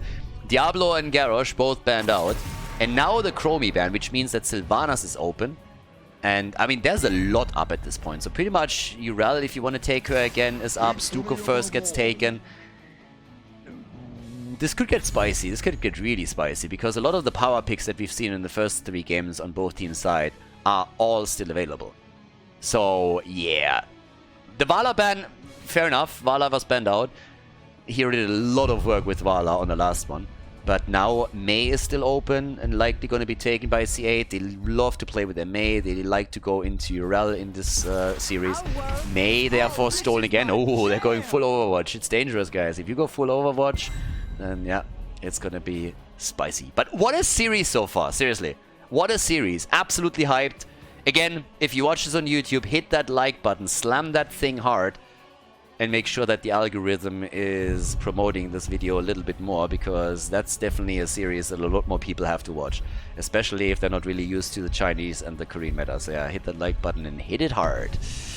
Yeah, the same way that we're now having a hit into Nubarak, okay, after it failed for the red team on the first map, now we got Anubarak played by the Chinese. They go for the Anubarak Sukov combo with even a Hanzo arrow as a potential follow-up after the engage. They want to make the aggressive plays here. Aggressive plays from them. And what do you ban out now? I would ban Urel. Pick Urel or ban her. The Nubarak Urel combo is something that the Koreans honestly did as one of the first teams in HGC, and it worked incredibly well. Yeah, banning Sylvanas, okay, I can understand that too. Yeah, that's fine. So the Sylvanas respect ban, Zeratul gets banned on the other side. But now maybe consider picking Urel for yourself. The Koreans then again have also played a lot with characters that would fit really well on this map, like Leo, Blazes up. Honestly, you think about side lane. Yeah, Urel isn't even your biggest problem. You have a Blaze as a potential follow-up, you have Urel, you have Leo. Malthael has been super popular from both teams in the past, but they go for the Hogger pick again. Alright. Hogger pick for the rotation. There's Jimmy. We get Jimmy again, everybody. So, Jimmy is in, and the last 2 picks for the Chinese team. Who's the side laner? Are they going Blaze against this? Are they going to try to just follow Nubarak stuns later on up with the jet propulsion? Are they going to go for the Urel to create some space for the backline and cause the displacement here? Junkrat, by the way, is also up since we're talking about displacement. And it is... yeah, Lulnara! Bambi is in the house! Blaze and Lulnara. Okay, we got a Lulnara in the game. In this series, they have started to really go deep in the hero pool. I mean, seriously. Time and time again, we've seen similar compositions for the teams throughout the tournament, but right now they're coming out with their pocket picks.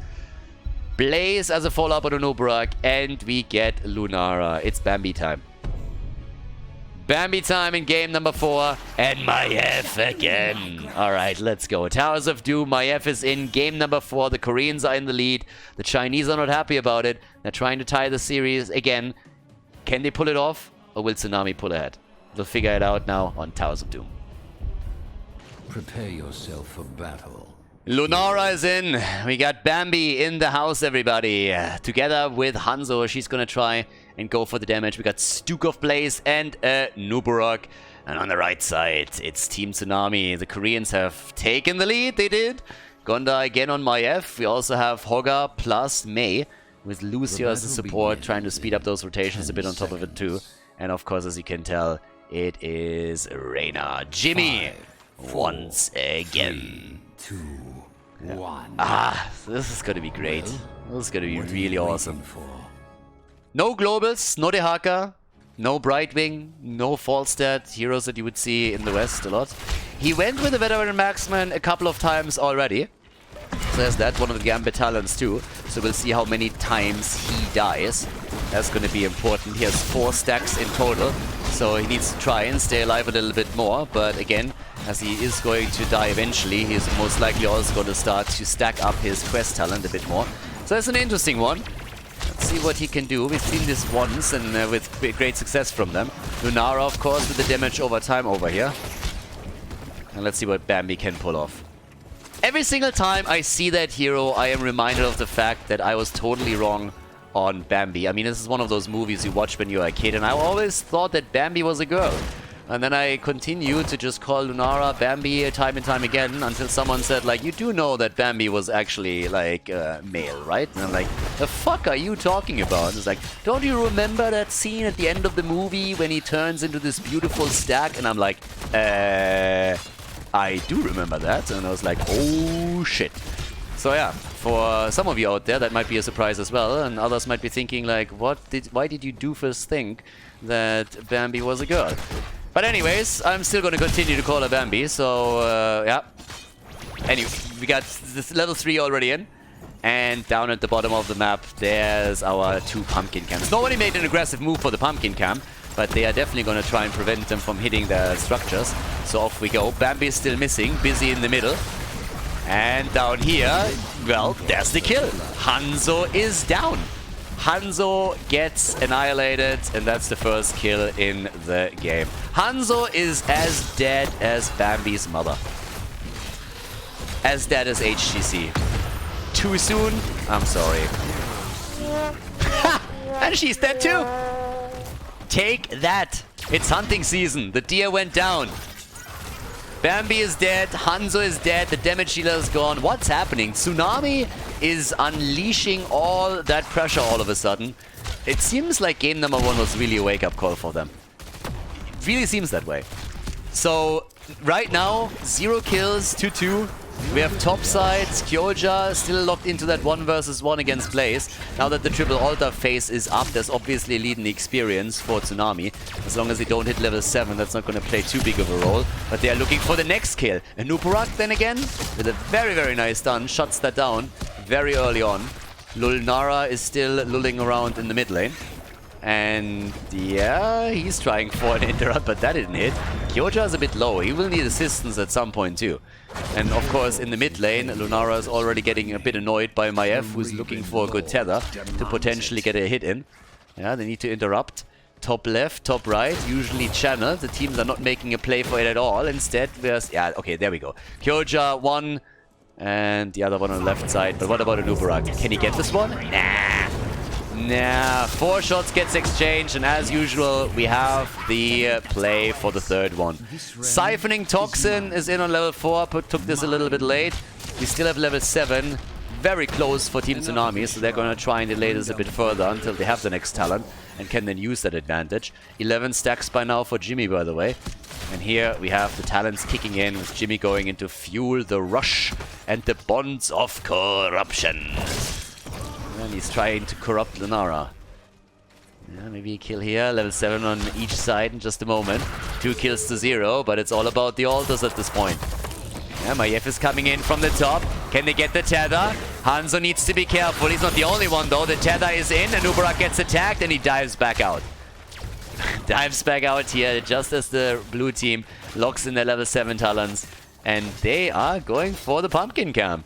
On top of that, we have at level 7 the Splintered Spear now for Lunara. A little bit more AoE for her, trying to apply the damage over time. Jimmy is responding in kind on the right side, as Tsunami is now going for their own pumpkin camp.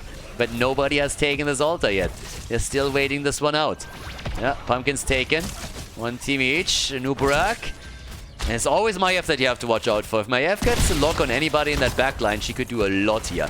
Maiev, on the other hand, is not the only one we need to focus on, because Ney is also up at the front and trying to control things with CC. But she's now the one that gets focused. But it's Anubarak that's in trouble again. And this time it can't be held. He goes down and they're chasing Hanzo. It's a double kill, everybody. They get the double kill, and the Korean team with 4 kills to 0, a level lead, and another channel on the altar, which is gonna fire 4 more shots. They are looking absolutely great now. The early game is definitely theirs. That doesn't guarantee them a victory on the map, but they are looking real strong. So here, Anubarak, he gets killed as he's trying to escape. Then Hanzo finds himself in trouble too, tries to dodge out down to the bottom. And he obviously dies shortly after that as well. Now, as it stands, we have level 10 kicking in for the Korean team. Team Tsunami now with heroic abilities on their end. First and foremost, we got the high 5. We already have the Hoarder pulled in. And top side, Kyoja has done a fantastic job controlling this lane here. Whereas down at the bottom of the map, the blue team is, of course, attempting to just soak enough so that they have level 10 too. They won't be able to engage into any fight without heroics, and they're diving out really deep onto the lane. And immediately, we have the Korean team move in from the top, attempting to set the flag up. And they can come in with another move for a kill. Hanzo is once again all alone, and he gets dropped. Hanzo is down. Level 10 is ready. Here comes the Hyperion. They're trying to get a bit more out of that situation. 5 kills to 0. And a desperate C8 is trying to get a foothold in the game here. The attempted counter kill against Kyoja. They can't lock it in. And there's the pause. And I have no quite idea what exactly is happening on the Chinese side. But yeah, oh, Anubarak dropped apparently. But yeah, they're in trouble one way or another. We now got 0 kills against 5. We have level 10 abilities, obviously, that are still missing. But we can expect that Hanzo goes into the arrow. For Lunara, it's a bit of a question of how much pressure she feels right now. If she dares to go into the Thornwood Vines and the range poke, or if instead we're going to see her go for the leap and the repositioning. But as it stands, it is level 10 versus level 11, and a big advantage for Tsunami with the 5 kills to 0. Now on the core, it's not really all that bad. We have 32 points against 36, so that's not too bad of a position. The bottom 4 has taken a bit of damage, nothing too crazy.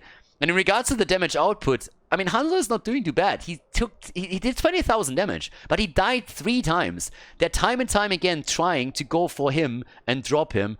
And it's especially Maiev that just threatens him and pushes him literally into a corner over and over again. So Hanzo's in trouble. Just in general here in the game, he gets focused a lot and they need to somehow keep him safe.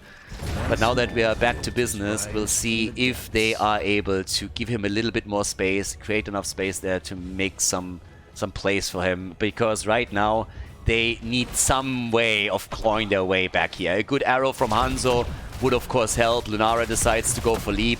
We now with level 10 have also the cocoon ready on the Anubarak side, so that's another big asset that they have to maybe turn the fight in their favor, pull a quick 4 versus 5 battle out.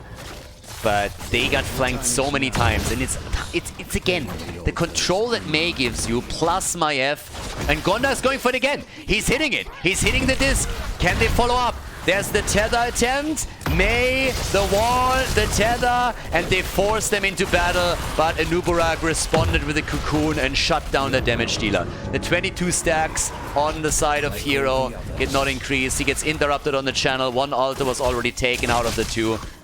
Shots are fired on both sides now, but again, Tsunami on the move, trying to look for that engage that can tether them in.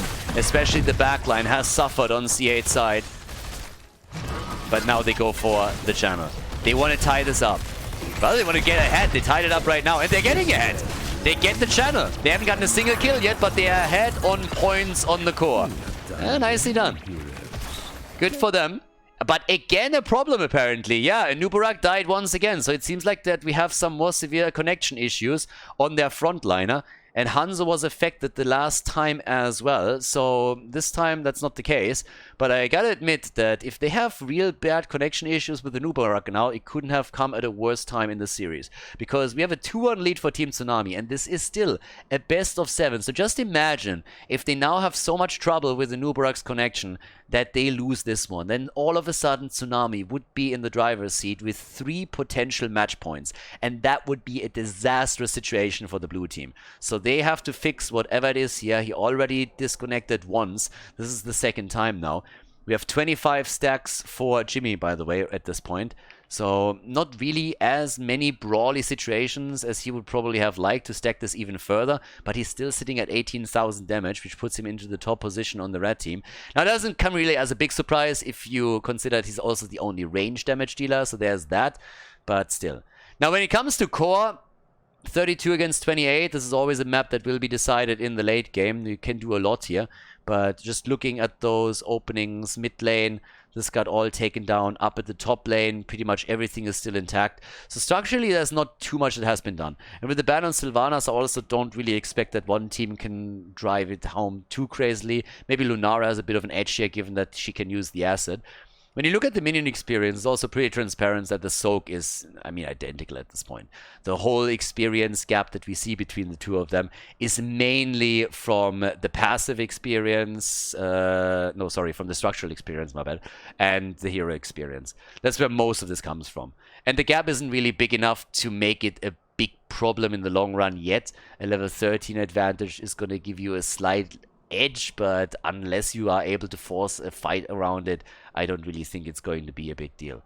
So for now, the Koreans, they must be pretty happy about where they are. Decent kills, a bit dominant on that.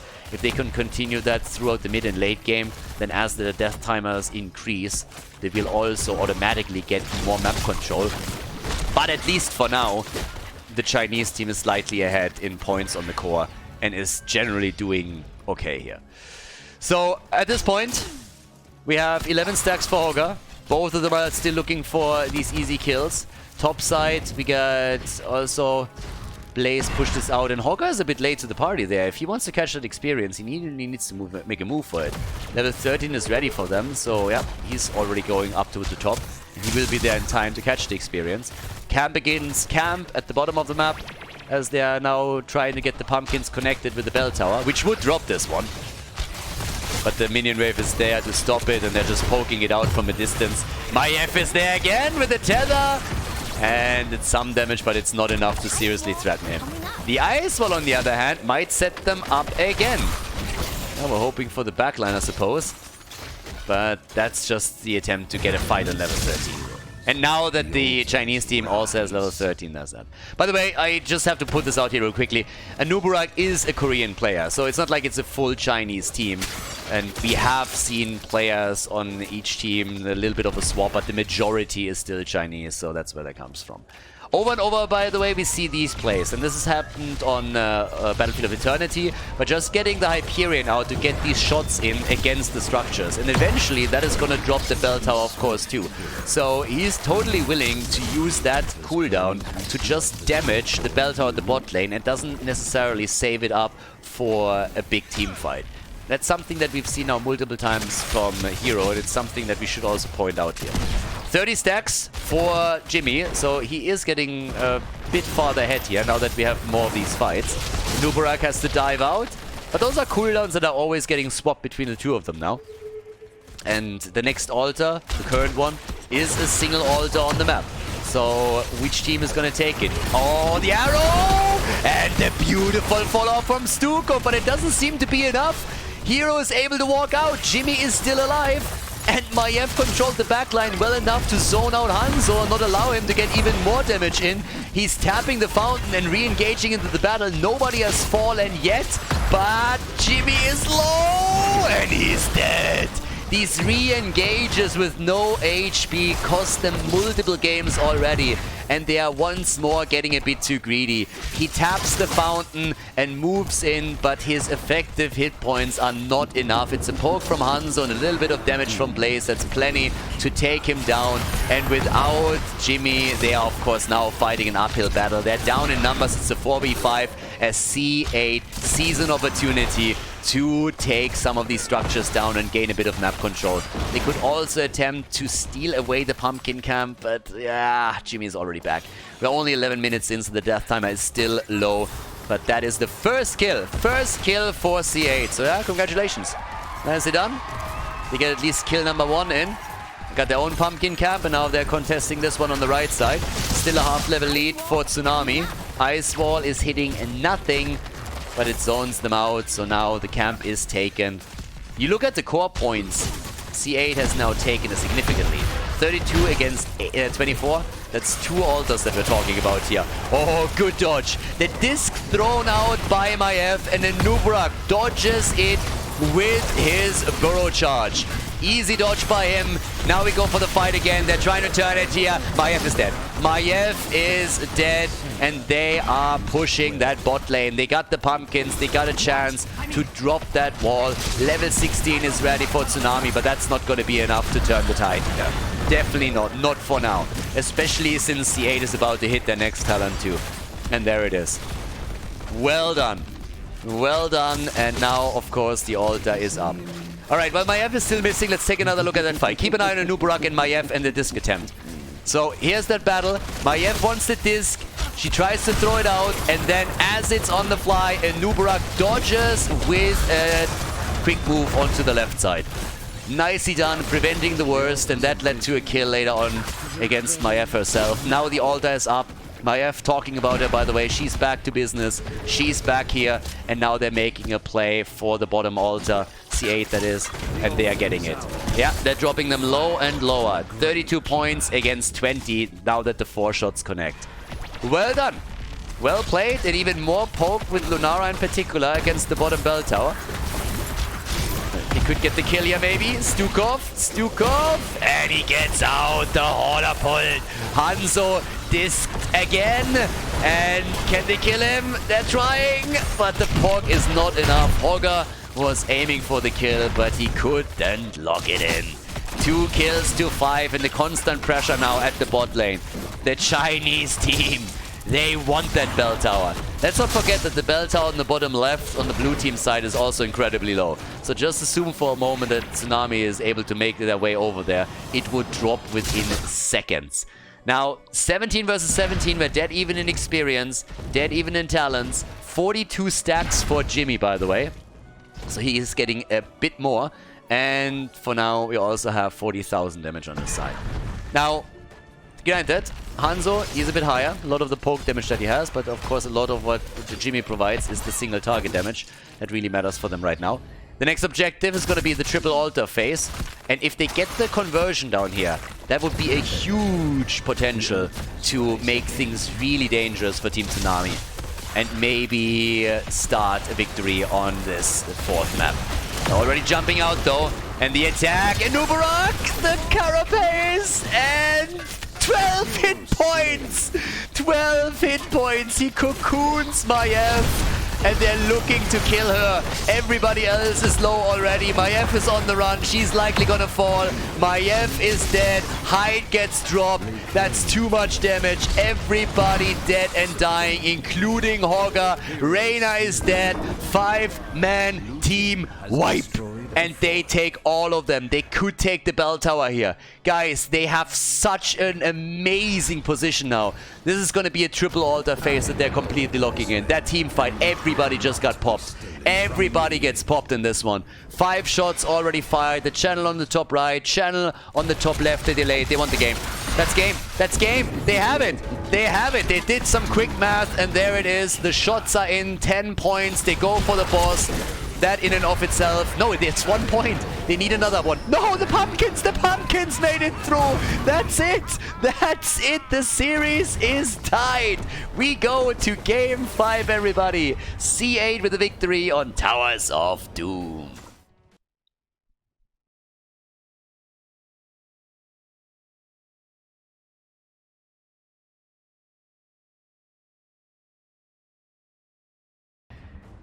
Well, all direct pass. Here we go, guys. We have map number 4 and the series is tied. C8 and Tsunami 2-2 as we headed into the 5th map of the best of 7. Let's go, everybody. So this is going to be pretty epic. Yeah, I'm pretty hyped for this one. At this point, we already got the ban on Diablo again. It seems they just never want to give Diablo over to the Chinese team. So yeah, there we have it. I mean, right now, as you can tell, we already have Lucio getting banned too. Vala is pretty much a perma ban on most of the maps at this point, I assume. The Koreans have shown time and time again that they really want to get that Vala whenever they can.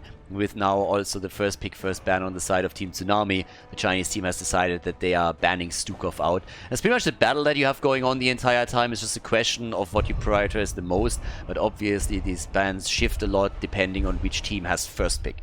And since Stukov has now been taken twice by C8, I want to see if maybe later on Tsunami is also going to try and ban him out again. Early pick into Anduin. Really early pick into Anduin. I mean, damn. That is a huge priority swap. We haven't seen Anduin play today at all. And now he is a first pick? What are they going to try and do here? If not for the early Hanzo pick, I would have said, okay, we're going to see some kind of light bomb setup. But, I mean, they can still do that. But what are they going to pair that with? Jojo gets picked away, and we get Greymane. Greymane also pretty powerful here. Are they going to aim for Genji later on and trying to play with a light bomb setup? Something completely different? Yeah, I'm kind of interested to see what's happening here. Because for now, we got Zeratul banned. Again, on a third ban, I think this is going to be happening on every single big map that we see. Gondar played him just too well in the previous series for C8. Just simply let that one through. So if Tsunami wants to have Zeratul, they need to pick him earlier than that. And I don't think they're going to do that because then it's much easier to counterpick him. So now. Muradin gets banned this time.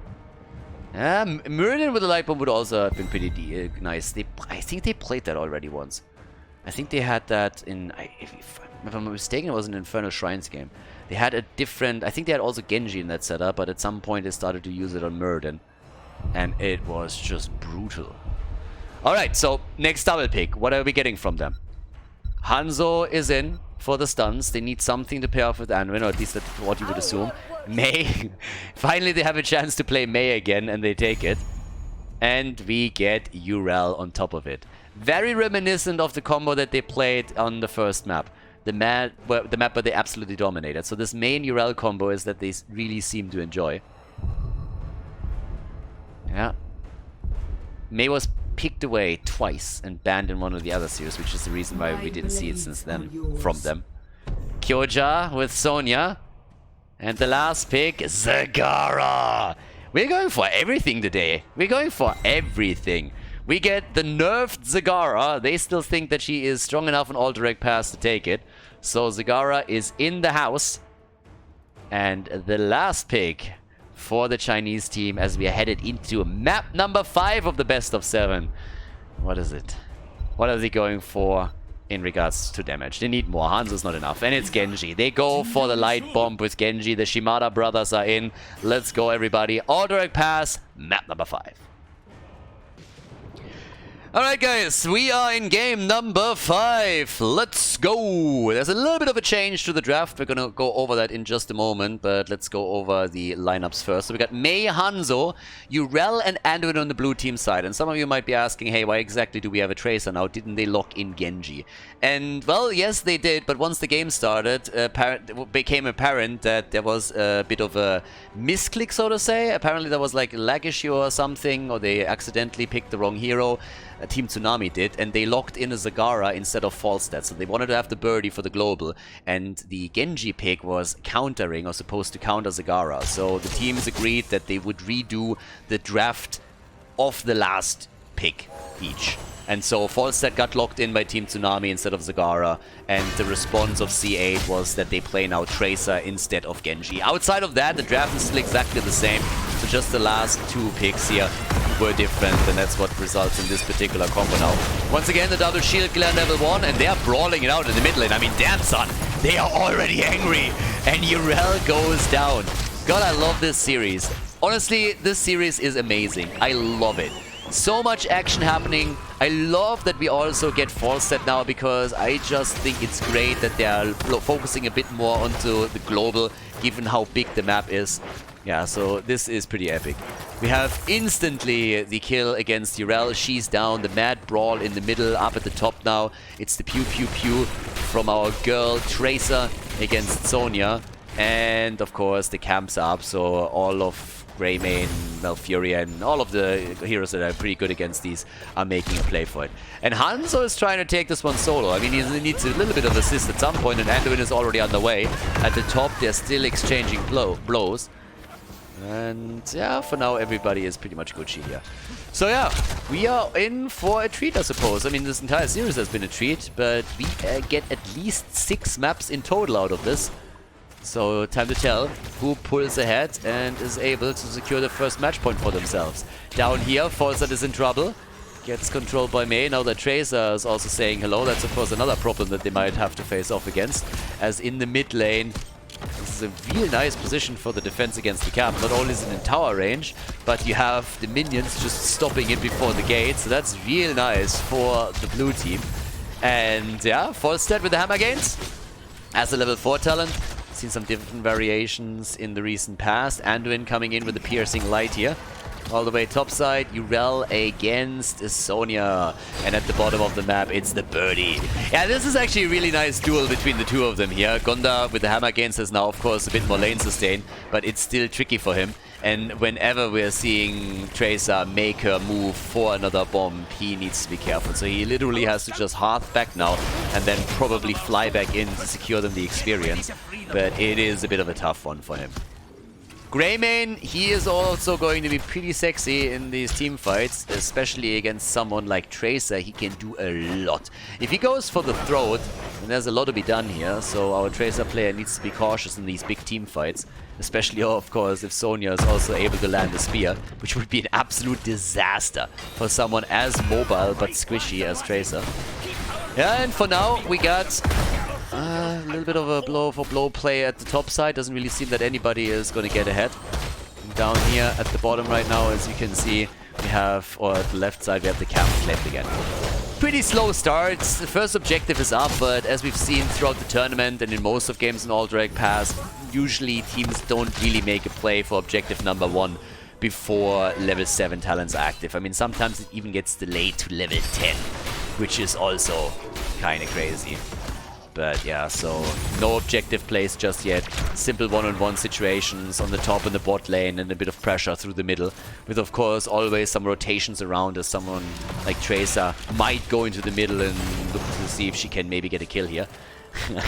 Gets her ass moonfired a little bit and plays around the cooldown nicely, but is not able to lock that in. So a bit of an attempt to force them to react to the objective, I suppose, but the Koreans were able to shut that down quickly. We have both teams now with level 7 talents. The birdie is down at the bottom of the map and is once again moving back as soon as he realizes that there could be a move towards him, especially with Tracer being one of the heroes on the map. He needs to be super careful. Tracer, if she connects the bomb and there's a bit of slow from Mei, then Falstad is really in trouble and is going to end up in the KFC bucket again. So, yeah, mid lane, that Greymane still sitting there. They're already trying to go for the trap down here. There's the channel, and they go for the objective.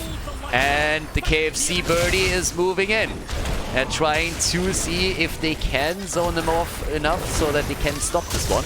But I gotta say, blue team is showing up in force, and they really want this though. You got Urel moving over from the top. The birdie is now moving in there too. He needs to be the one, honestly, at the top lane. If you want to have Falstad giving you some value out of the global, he needs to be at the top lane and then just push that out and have an option to fly in later on in the game. Now, he offers more than only the global, obviously, but that would definitely be something that he could attempt to do here. So right now, yeah, Chicken has to be careful because Tracer is hungry, but that's also a lot of damage against Tracer. And he's able to connect quite a few hits. But the blue team wants to... They want to free them. They want to free the camp, and this looks like they're gonna get the first one. There's very little resistance from Tsunami. Yeah, that Tsunami calmed down a little bit, and the first objective is given up. They're just sitting here saying, well, we got level 10 coming up, so let's just wait this out. Wait for level 10, that's where we have a couple of power spikes coming in, and then play around that. Leap and Falling Sword. We already have the full YOLO. Leroy! They can go full Leroy on this one. Yeah, and with a good leap, that backline might have a problem, especially Anduin. Just jump on Anduin. What is Anduin going to go? Is he going for Light Bomb, or are we going to have him with all the words? We'll get a quick look. So, down here, the defense already up against the cavalry. Anduin so far, no plays being made up at the top side. Also the attack, but the main force is settling into the middle. And Anduin, he apparently, yeah, is going for the Light Bomb engage here. We've seen him a lot with the bubble in this tournament. One thing that we've learned in this tournament for sure is that Anduin, yes, all the words, yes, the best words, tremendous, sad, everybody says so. But in this case, he is apparently out of words, at least for now, so we're going to see the Light Bomb instead. It's 1 kill against 0, and with 11 to 11, here comes the play again for the false stat kill, but Tracer is also receiving a ton of damage, so she has to jump out. Now in the middle of the map, there's not really too much that has been done. A tower has been taken down, most damage at the bottom, where both of the towers are so low that they should be taken pretty soon. At the top then again, yeah, not really too much done here either, especially since Kyoja beforehand with Sonya slammed them out completely. And obviously, as they're going now down at the bot lane, Tracer is a bit low, but the birdie also has to be real cautious. These flanks that are coming from the top are always a problem. And with Hanzo, you never know when this arrow is gonna come your way. At this point, on the other hand, we have a slight lead in experience, and teams are still just playing around these two camps. We have seen only a single kill in this game. No real engages with Leap have been made yet either. But Sonya could, of course, at some point rotate into the middle and try to help the team out, which would follow, very likely, with a Falling Sword attempt from Johanna. And once level 20 hits, that cooldown reduction is going to be pretty good for them too. And up at the top, Urel is starting to control this a little bit better. Not a lot of damage done yet on the map in hero kills, not a lot of fights. Level 30 talent is soon happening, but both teams are a lot more cautious here than they were in the previous game, so the situation has calmed down a little bit. It's also a very big map where you can, of course, make a lot of tactical moves. And with Falstad in-game, that side lane control that he offers whenever you get ahead and pull maybe some of those forts down, you're going to be in a great spot there. Furion is here and helps out Falstad. The birdie is so far alright. Go for the throat could be used against Tracer soon. But instead we have Tracer falling back and Mei going top again to attempt and lock in that next objective. Tracer, by the way, gets rooted, in trouble, condemned, and moves out. If there was a blessed shield now, she would be dead. And you know what? Scratch that, because Greymane still had go for the throat and was in range. And you didn't have to ask him twice. Greymane moved in, ripped her throat out and left her bleeding on the ground. That's the second kill for Team Tsunami, and they go for a boss. That is a great spot for them now, especially since C8 has not started to take the boss at the top, so they are going to get a lot of value out of this one. Falstad is flying topside though. Tracer's about to be back and the attempt. Oh, there's the leap. They go for Anduin. The gust. And in comes Jojo. The arrows going far and wide of Hanzo. Doesn't hit anything. The snowball connects with 2. But Anduin is already down. And now they go for the space goat. Falstad barrel rolls away. No chicken for dinner today. At least not for the goat. They're still trying to get a kill in. They might lock it in against Sonya. And as Urel makes the play, they indeed drop her. And Tracer, she's taking down Greymane. And that's a triple kill. They take 3 of them down. It looked fantastic initially for the Korean team, but now they're losing hero after hero. The birdie is dead after all. It's a 5-man wipe. The fuck just happened? It's a 5-man team wipe and they go for the objective. First it was Anduin that falls, then they try to go for another kill. Tracer isn't even here. It's only 3 initially. Only 3 heroes. Tracer then made her way back in, and now 5 heroes down, 5 kills to 3. They go for the boss at the top. Talking about boss, by the way, this one was completely ignored and destroyed the fort, obviously. But now we have to fight in the mid lane, and the Chinese team, they go for boss at the top. They have the cavalry coming up. They are going for a massive, massive blow. Tsunami is at this point pretty much caught between a rock and a hard place. They are having cavalry pushing on every single lane. There's a level 16 talent in the hands now of C8. The boss is pushing through the top. And this is getting a bit bonkers. The double pull with the 16 talent from Anduin is going to be so powerful here. The arrow, on the other hand, missing again for the second time. They didn't even hit the arrow in the last fight. There's the vacuum. Pretty popular in the Korean meta if you play Jojo to go for that on level 16. And here's the light bomb with a double stun, and they go for Hyde once again. They try to kill Hyde, and he's dead. Hyde is dead. Tracer dancing around them. Tracer dancing in and out. That's, by the way, the Sylvanas player from game 1. Yeah, he is also rocking this on Tracer. And look at this now. Oh my god, they're gonna lose a keep here, aren't they? Now that Malfurion is down, they don't even have a support. So how are they gonna sustain themselves through that fight? The answer is very likely gonna be not at all. 31,000 damage by Hanzo. Yeah, they snowball Jojo out of the battle. And they are gonna take this keep. And Ural isn't here. Ural is at the bottom. Ural is at the bottom of the map. They're doing what they can. They try to save the keep, but all hope is lost as the structure falls. Ural is opening the bot lane up. They take the entire wall down, and this, of course, is another danger for later on in the game when they could make a play for the bottom keep. Already, the boss is down to 2 armor shields, and we have a level advantage for C8. All they needed was 1 5-man wipe. I mean, yeah, all they needed was a 5-man wipe. Duh. No, but seriously. They fell behind multiple kills by Team Tsunami. First of all, the 2 ganks that we had before the big team battle happened. They had a 2-0 kill lead. Then in the fight, they dropped Anduin. But C8 turned it.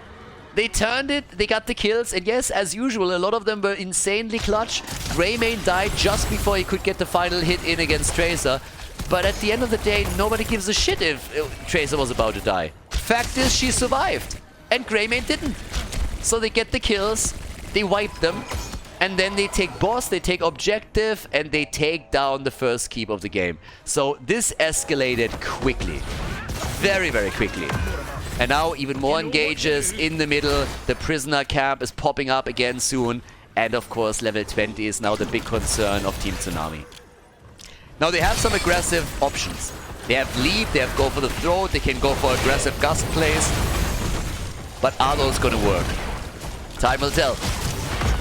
Either way, Tsunami has to make a move. They can't possibly wait for level 20 to hit. So they are moving out right now. And they are gonna look to force this. Maybe on the objective, maybe somewhere else, but they can't just sit tight, let the blue team get level 20 and then lock in another objective. Once again, the arrow and also light bomb. Is it enough to take Greymane down? Ooh, no, it's not, but they get the birdie. Falstead ends up in the KFC basket. Chicken wings for dinner, baby. Hanzo was hungry and he locked the kill in. Now we got 19 and, well, more than a half on the hands. This is a disaster for Tsunami. The aggression shut down. C8, they lost 2 games in a row. But now they are finally back in a position where they gained the momentum with the victory on Towers of Doom, and they carried it into Alterac Pass. The boss is up at the bottom of the map. They go for it immediately. They're looking great here. The objective is also working in their favor now, slowly but steadily, since Tsunami is not willing to engage without Falstead. So that's a boss through the bot lane and an objective on top of it. And level 20. This is just blow after blow after blow. C8 is in a dominant position to end the game right here, right now, and they're gonna try. Level 20 with the flash freeze. We already got the inner fire here. The bullseye as well. Bit of mid lane pressure that Ural is attempting to shut down, and it is the bot lane that is the real concern now. And of course, the keep in the middle as well. 19. Nearly level 20 for Tsunami. They still have Sonya topside to gain some extra experience, and they're gonna get their talent for the defense, but it's not gonna be easy to stop this. Not at all. Not with the boss already starting to crunch down on that keep. there it is, the cooldown reduction with the Heaven's Fury for Jojo. Ignore Pain, Wind Tunnel, big upgrades for Tsunami, but C8 is pushing, and they already have the keep down to 20-30%, and the objective isn't even here. Greymane is more so going for the throat with the Unleashed right now. He goes for the cooldown reset here. The bomb missing, Tracer missing it this time. Greymane trying to come in, and they can't get the kill. Urael created the space, and here's once more Jojo. Very little cooler reduction from her now. The keep is obviously gone, and again the light bomb engage, and that might be a kill, but there's the leap, and the kill against Tracer. Tracer is down. The Koreans with the attempt, but they lose their tank. Down goes Johanna. The birdie is dead again. That's a whole chicken farm that we have in the game today. And Hero is also in trouble. Greymane gets targeted. The core is already falling. The keep in the middle is gone, and this is lights out. No armor shields left anymore. That core is gonna fall one way or another. 3 heroes are dead on the Korean side. Greymane is about to die too. Malfurion doesn't have enough, and that is victory. Victory in game number 3 for the Chinese team. They take the 3-2 lead in this best of 7 grand final as we move to game number 6.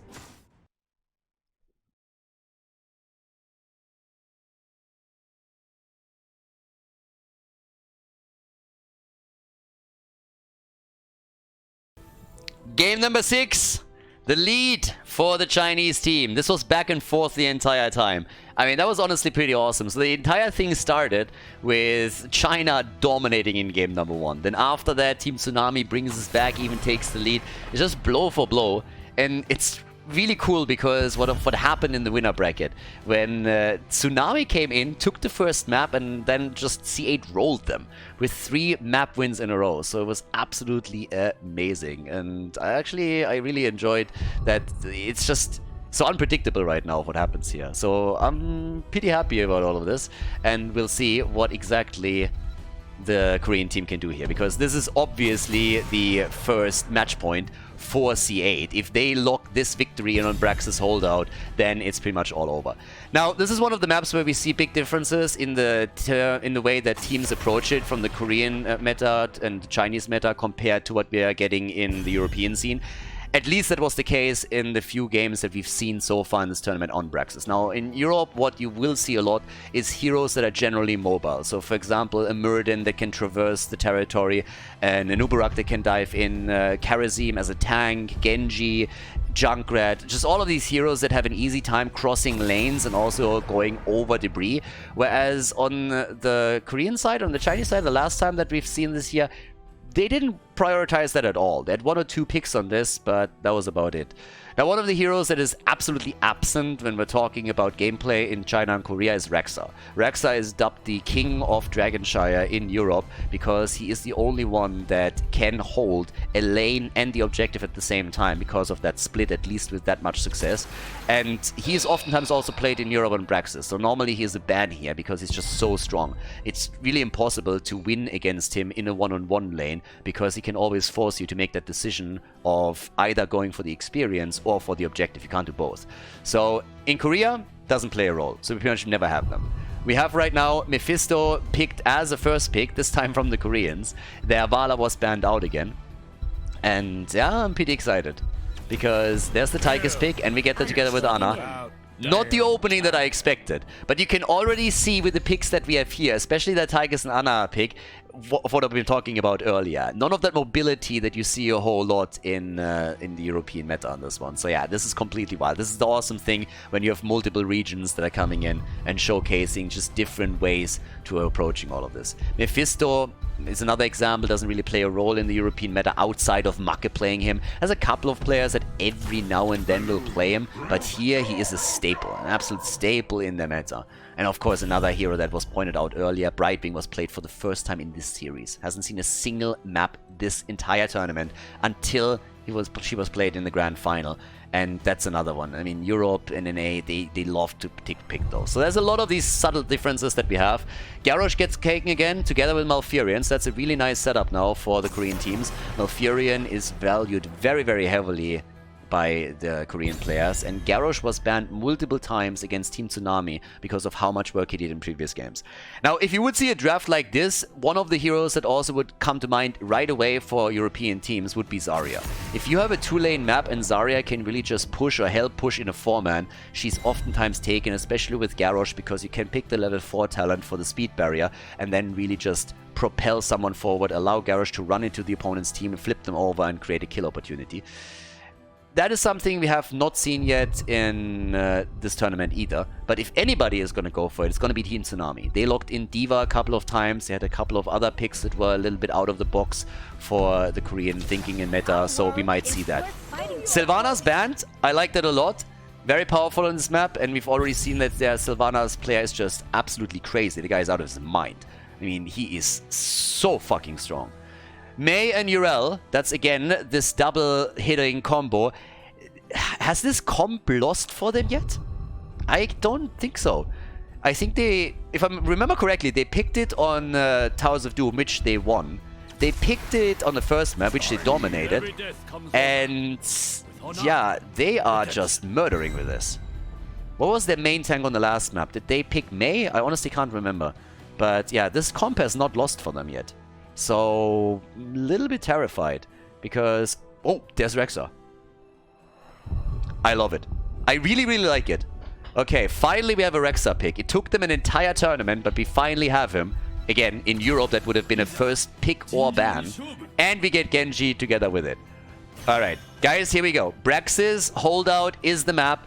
First match point for C8. The Chinese team could lock in a victory at the tournament here. Team Tsunami, can they force map number 7? Yes or no? We're gonna find out right now. We're about to begin. Match point! 3 kills to 2. 3 map wins to 2. And off we go. Blue team on the left side with Mei, Urel at the front. We got Ana, Genji, and Tychus. Good damage dealers here. Ana for the pew pew pew as well. On the right side of the map, finally we got a Rexa pick. Again, even stronger on Dragonshire than he is on Braxis, but the principle of it still applies right here. We got Kyoja on the hero, we have Garrosh, Hanzo, Malfurion, and Mephisto. And let's go and see if they can win it, because one way or another, this is going to be spicy. At the top lane, of course, the big deal once again is you can set up either Rexa or Misha on the point, and then the other pushes the lane, forcing the opponent to... well, decide what they want to do. Do they want to hold experience or the objective? They can only do one of the two. And we'll find out soon enough how Urel is going to stack up against that. But one of the things that you can do to play this out is Genji. He can rotate up and really put the pressure on. That's the reason why Kyoja is currently a bit more hesitant. So one of the ways how you can usually counteract Rexa is you either get a global into play, or you pick someone like Genji that can also make a very, very quick rotation towards the top and then turn the lane into a 2v1. That's the best way to do that. The problem is if you do that, you leave the bot lane in the 3 versus 4. So now your 4-man, or the opponent's 4-man, has an easier time trying to make the play for the beacon, and that's something that we're likely going to see. Communication is at the end of the day everything with a setup like this, because once Genji is missing, they need to immediately let him know at the top, hey listen, you gotta be a little bit more careful with all of this and just sit tight. But yeah, so Urel is going to do her best here. We got Kyoja already, again with Misha on the point, and then you just push this lane out and Urel will have to fall back.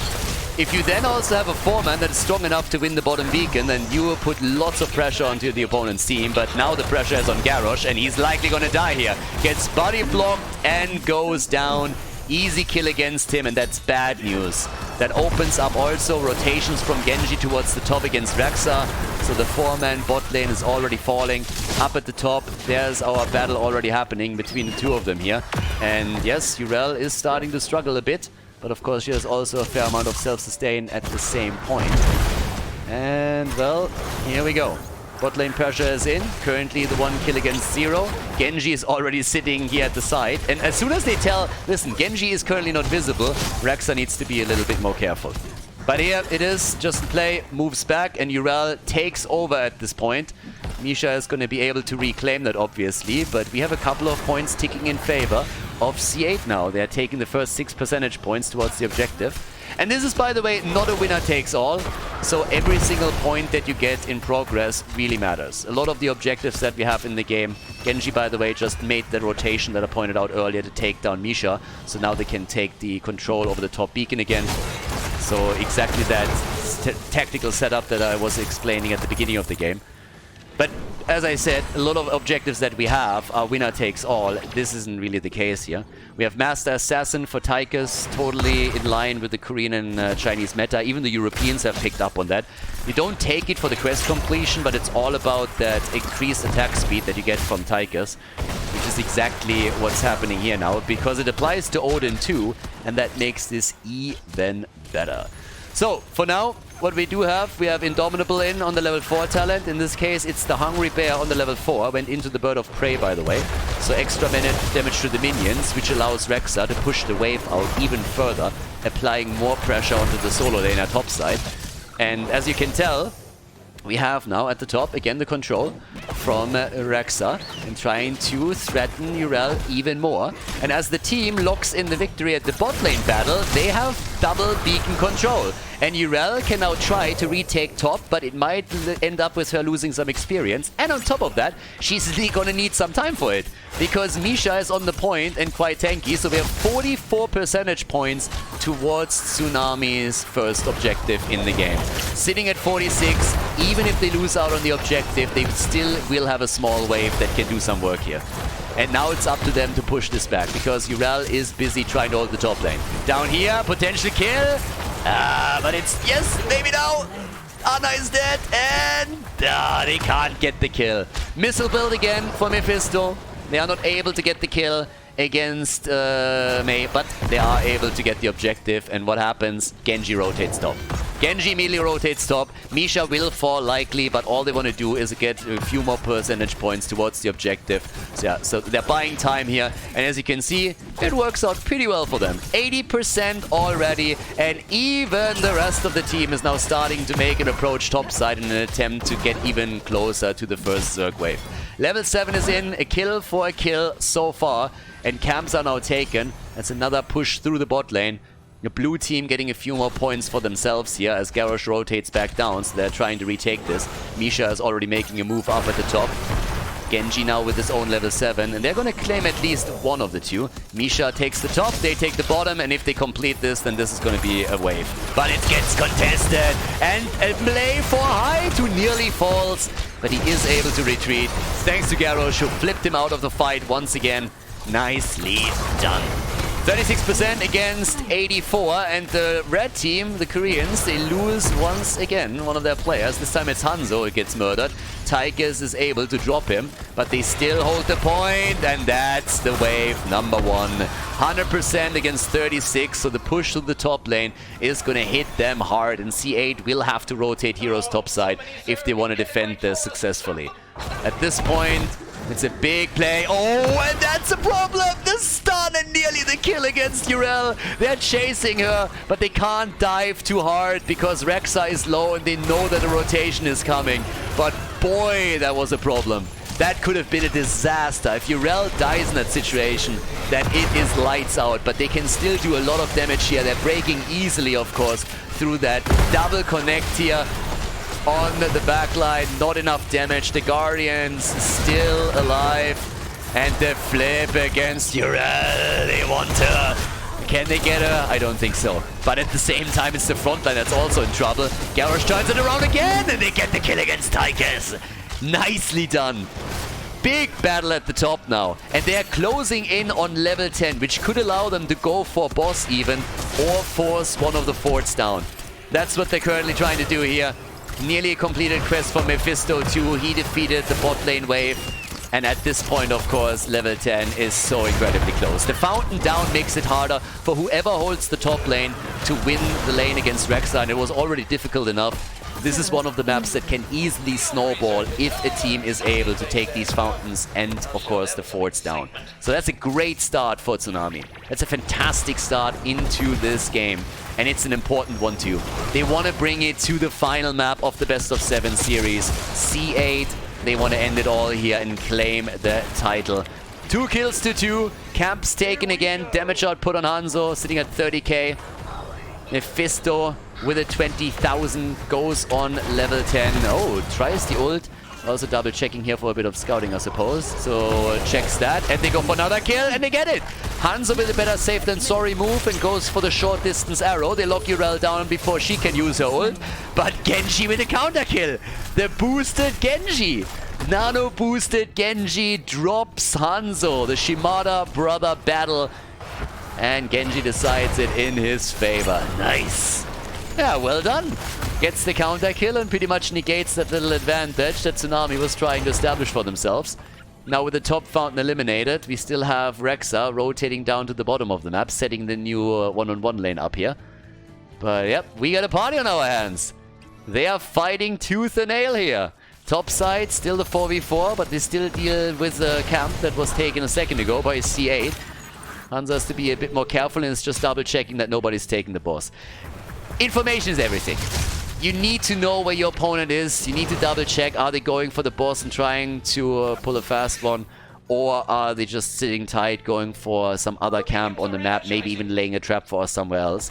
Now, down to the bot lane. Rexa is now rotating topside again as the beacons are about to activate. That's a triple that's, by the way, moving in for this. And that makes it difficult for Kyoja to do anything about it, especially since we now, on top of that, have Mei also moving topside. She's trying to slow the rotation down too, and that leads to the wall opened up. They want to keep that fountain. You want to keep that fountain now. That's the big advantage that you have on the lane. But they are attacking it already, and this is not really looking good. So C8 makes some really good moves here and gets the kill. The Hanzo arrow misses from the bottom of the map, but the kill against Rexa, he's down. Genji is racking them, but the kill against Mei is still happening.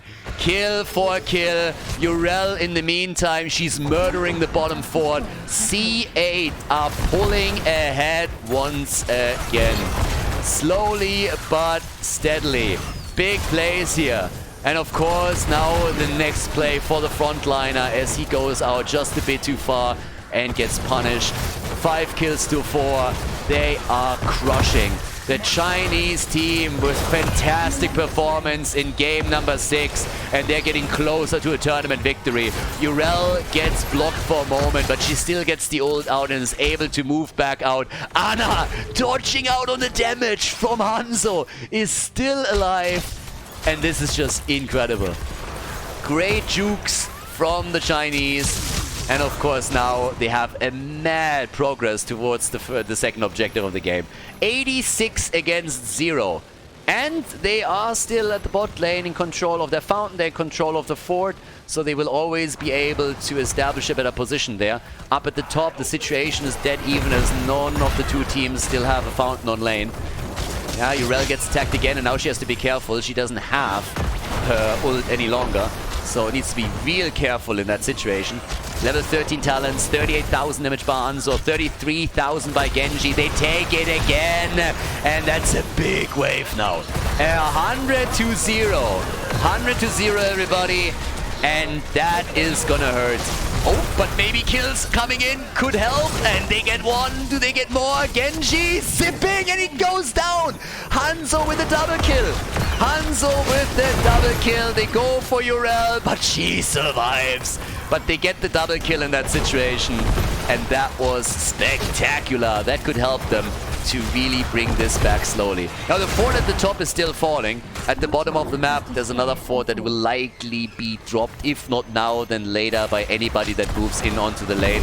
Gondor is under a bit of pressure. Here, by the way, another quick look at that last fight, as you can see. That's Hanzo coming in. I mean, first of all, that stun was fantastic, and even the snowball of made it to stop it. Then Tigers gets killed. And the Bow Boy also goes for kill number 2. Makes it a double for them. Survives through the fight. And now it's 14 versus 14. 6 kills each. And both forts eliminated on the red team side. So structurally, they're falling behind. Structurally, they're having some trouble here. But they were able to at least hold their top lane a bit longer. Now, for Tsunami to still be successful here, they should definitely look if there's a chance to push down to the bot lane and take that fort. But of course that lane is pushed out so far right now that this is going to be pretty difficult and would be a suicidal move. So technically C8 still has catapults pushing through the lanes, which gives them a big advantage. next objective is going to be absolutely crucial. Experience is the same. And, well, can they make a play there? It's obviously still camps up on the map that can be taken now to gain even more control over the map.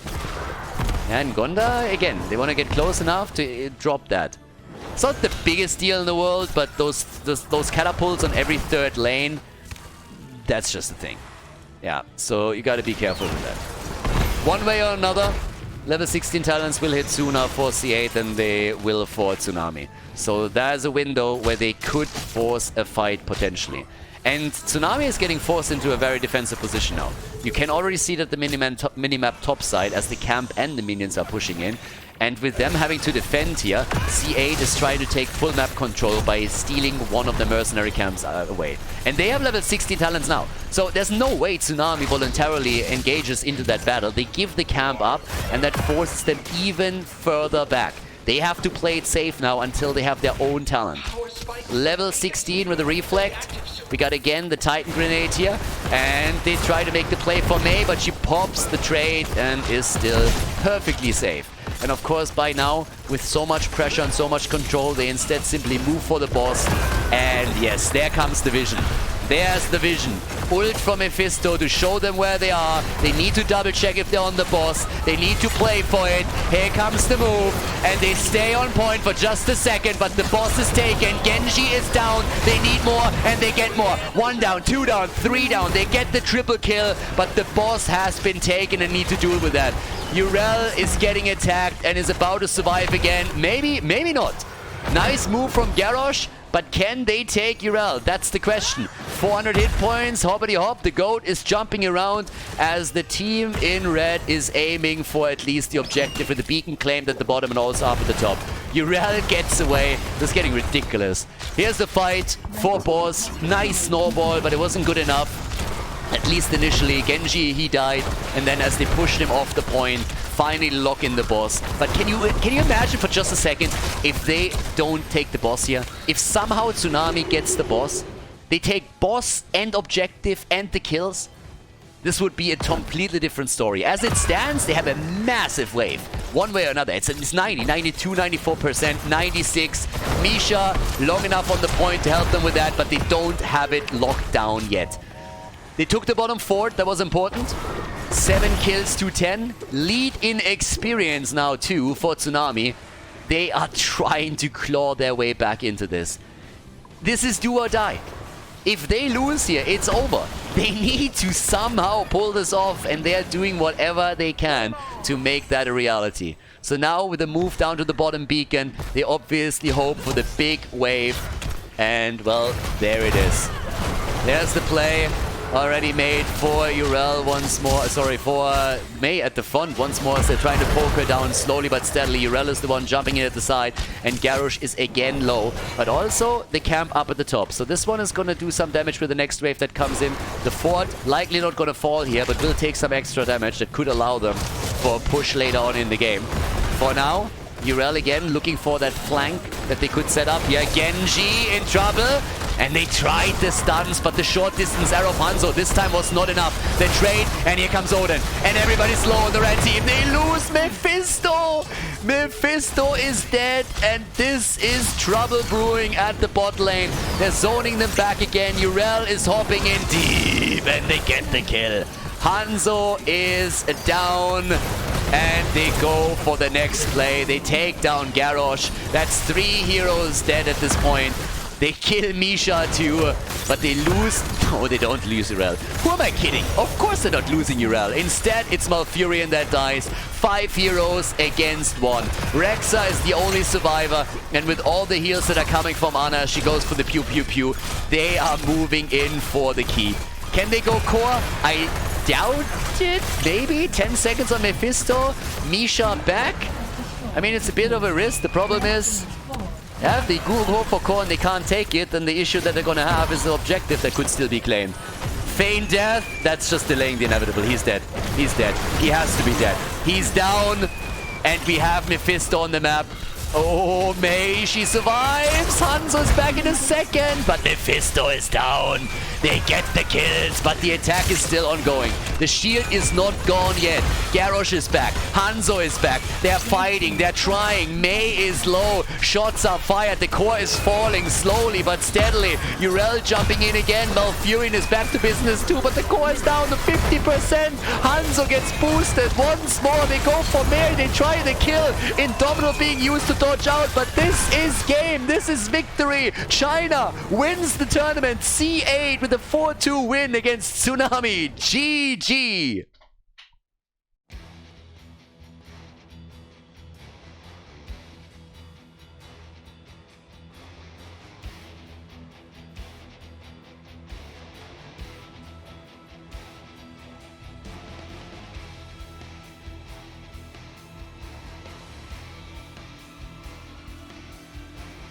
Thank you everybody for watching the video today. I hope that you enjoyed the show and the commentary. And keep in mind that the spoiler protection that is going to run for the rest of the video is made possible by all the support on patreon.com. So guys, if you want to support my work, if you want to help me start new projects and keep the spoiler protection in place, please consider heading over to patreon.com/Khaldor. There's also a link in the YouTube description, and check that out. Thanks in advance, and see you guys next time with more esports coverage here on Khaldor TV. Have a great day.